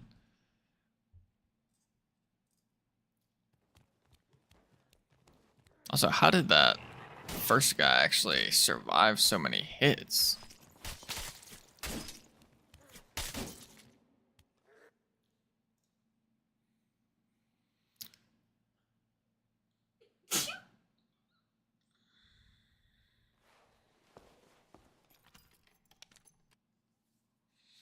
It's all these people that watched my troll video, man.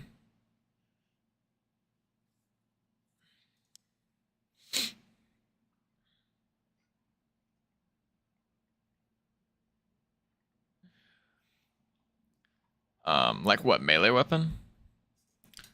Uh, Usually, like if I'm playing caster lock as of recent, since they nerfed Chris Dagger, I usually just like to run a falchion by itself.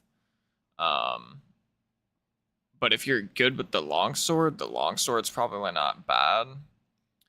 And I don't think I would use the Zweihander in solos personally because it's just like so slow.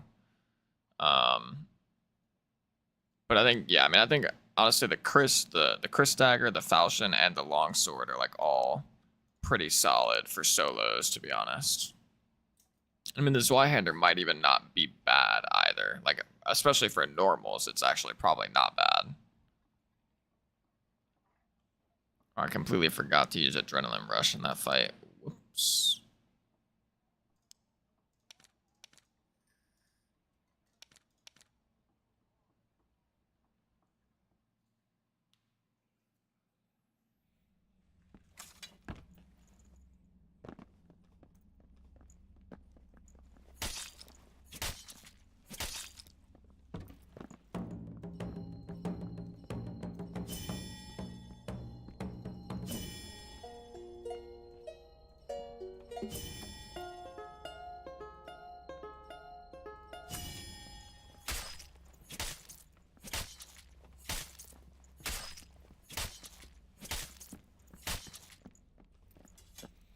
Yeah, it is true. And I mean, like, at one point I was messing around with like a Bardiche and a Halberd too, just like for that exact same reason, because it gives you, especially if you're running Blow of Corruption against like shorter range weapon classes or builds, kind of makes it hard to play against because you get smacked super hard with the Blow of Corruption hit. So yeah, it might not be bad.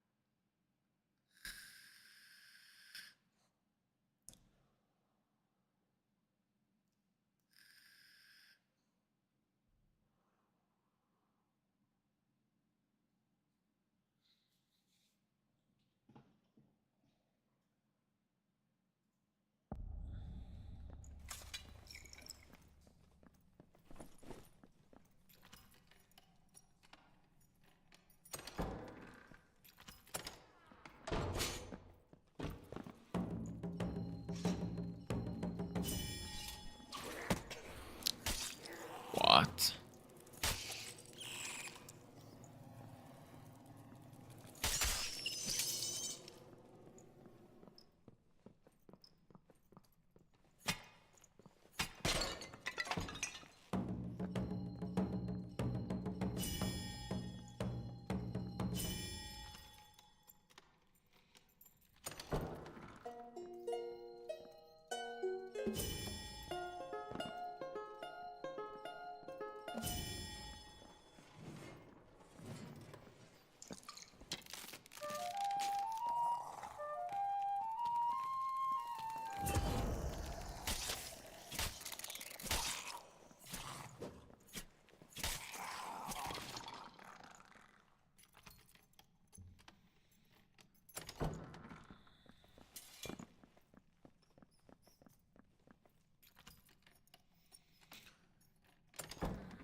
Should probably also learn the circle right method pretty soon.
Damn, this guy almost dead or what?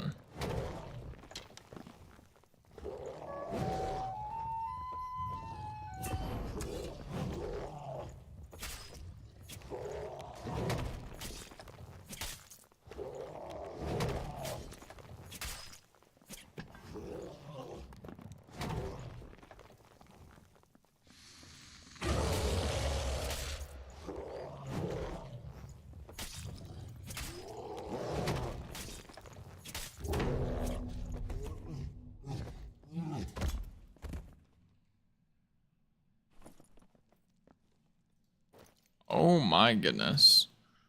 Those are actually some insane heavy boots. That is a double max rolled add movement speed. That is crazy.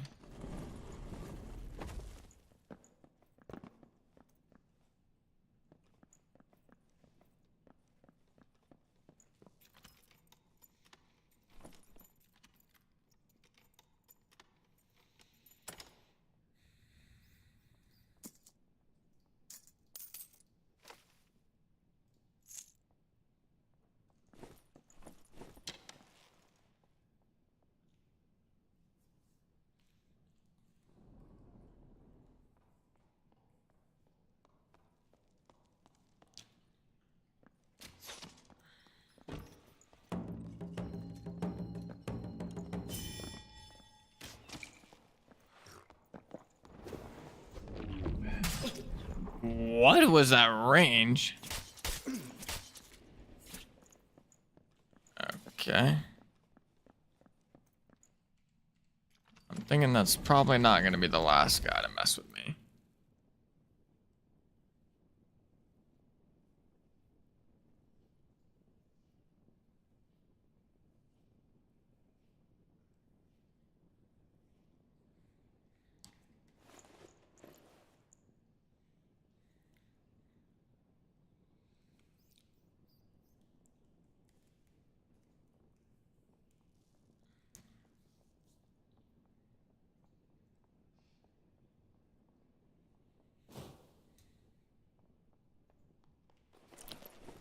It is not.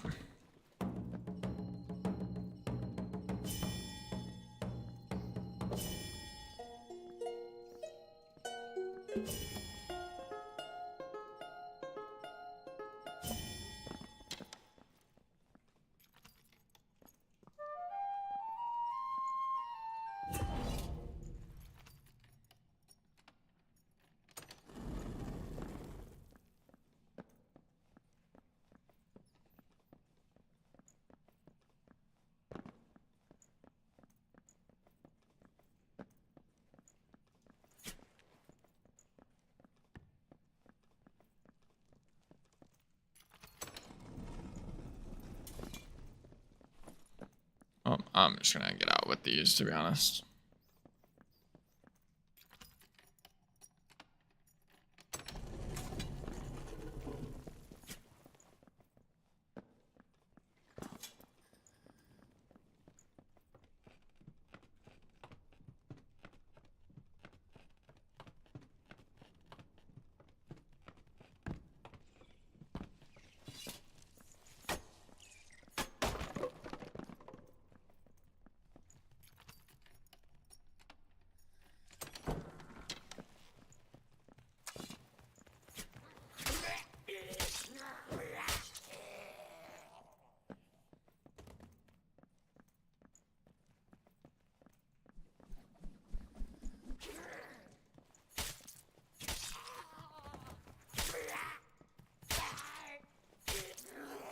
I appreciate that, Marvin. Have a good rest of your day, broski.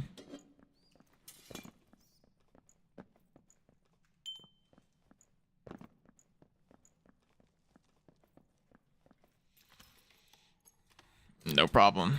That's what I'm here for.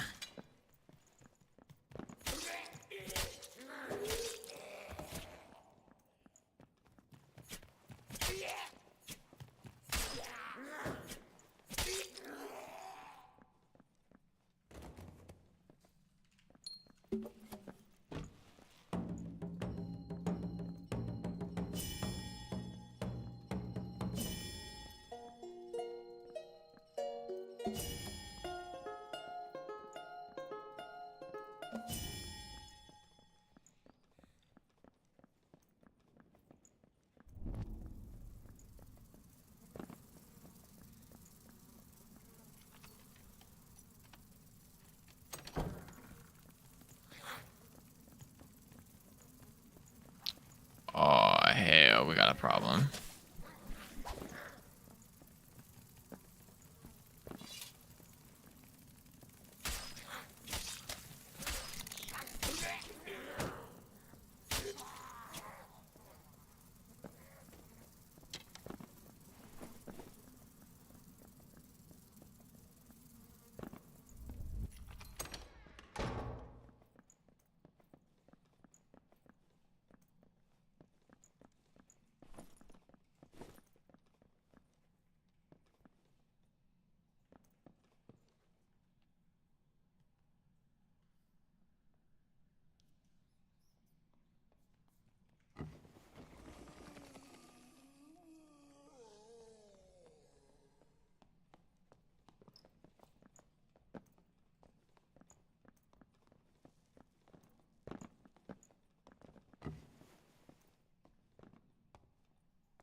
Also, keep forgetting I have adrenaline rush.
Have you tried Savage Roar, by the way? That shit is OP. Like a ton of people have been running it recently. The minus 40% fizz power bonus is actually like an insane amount.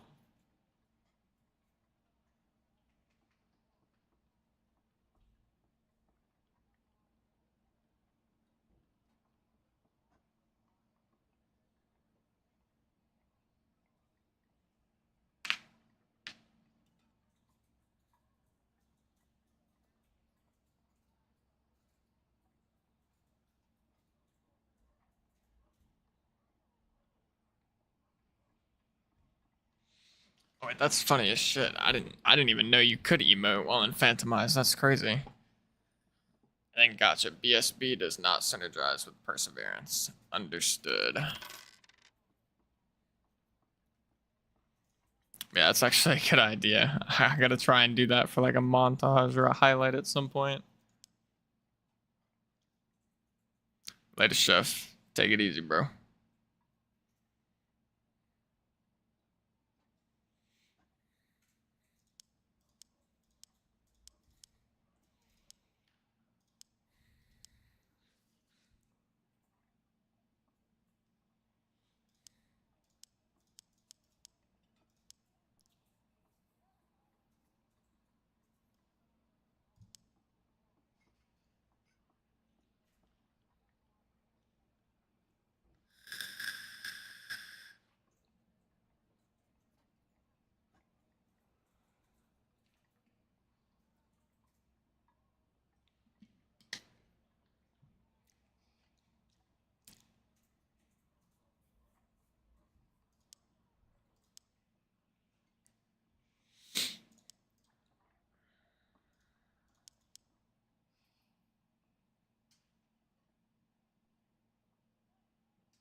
Come here, Wabwa.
What the fuck?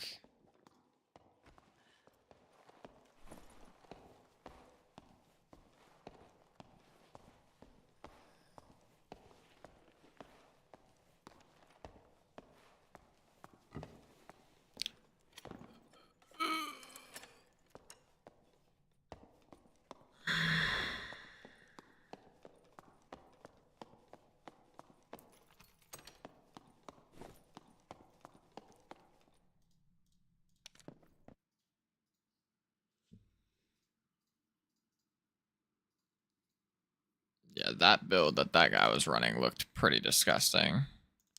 He's playing fighter with Slayer and axe spec, and then he was using a horseman's axe and a Castillon dagger.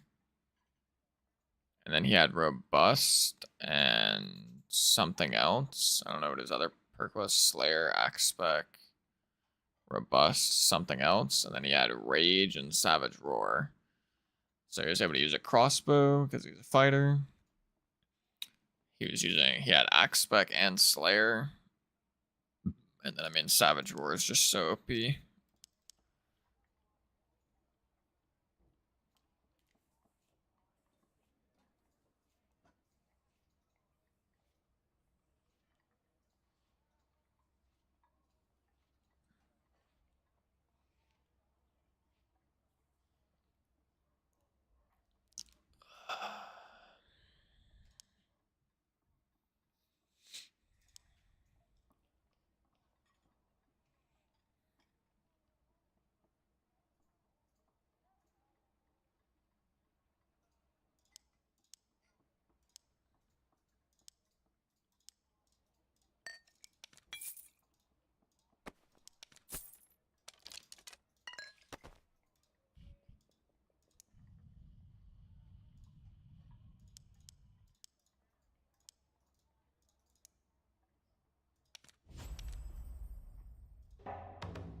Oh my goodness. Big sneeze. Hey, bees.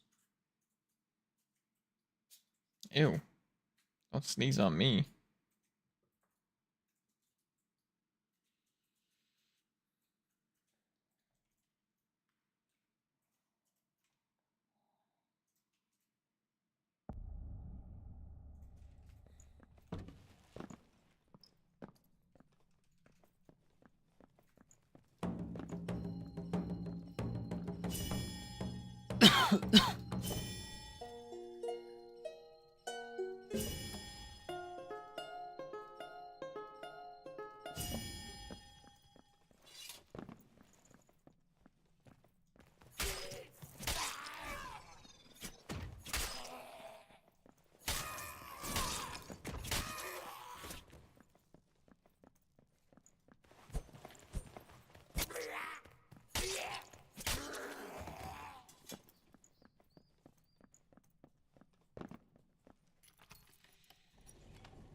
Pretty sure that guy just took one of this dude's goodies.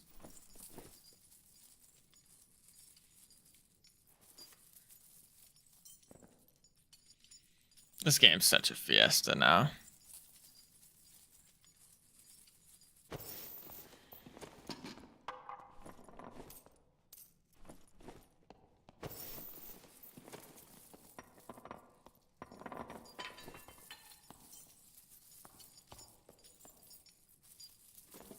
I don't think this warlock understands what's going on. He's just stealing shit on accident.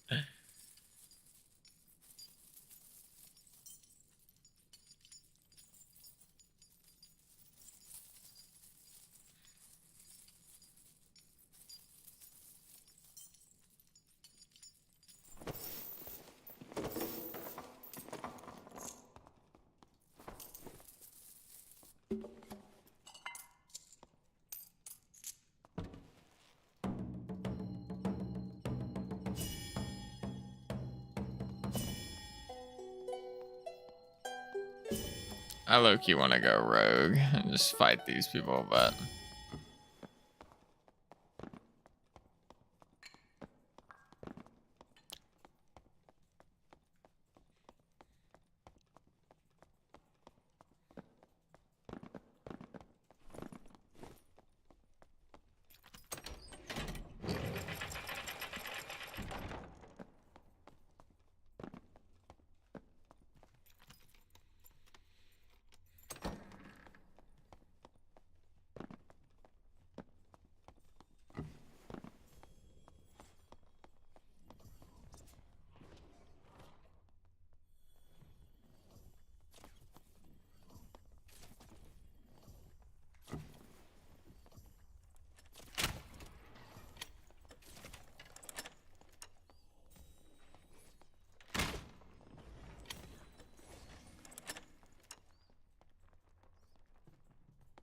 Oh, shit.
What is even happening right now?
Wah!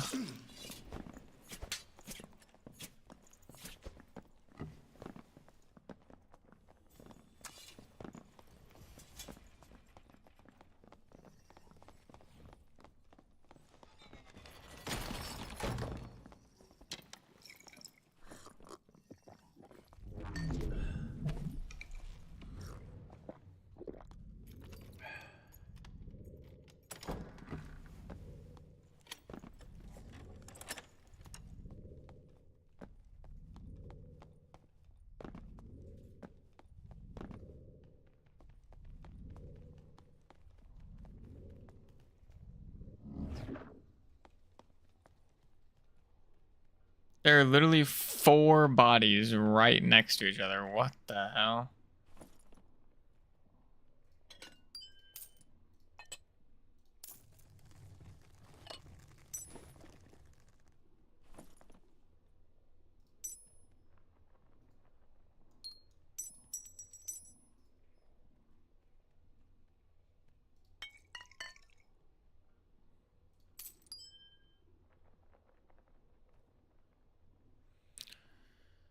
Screw it.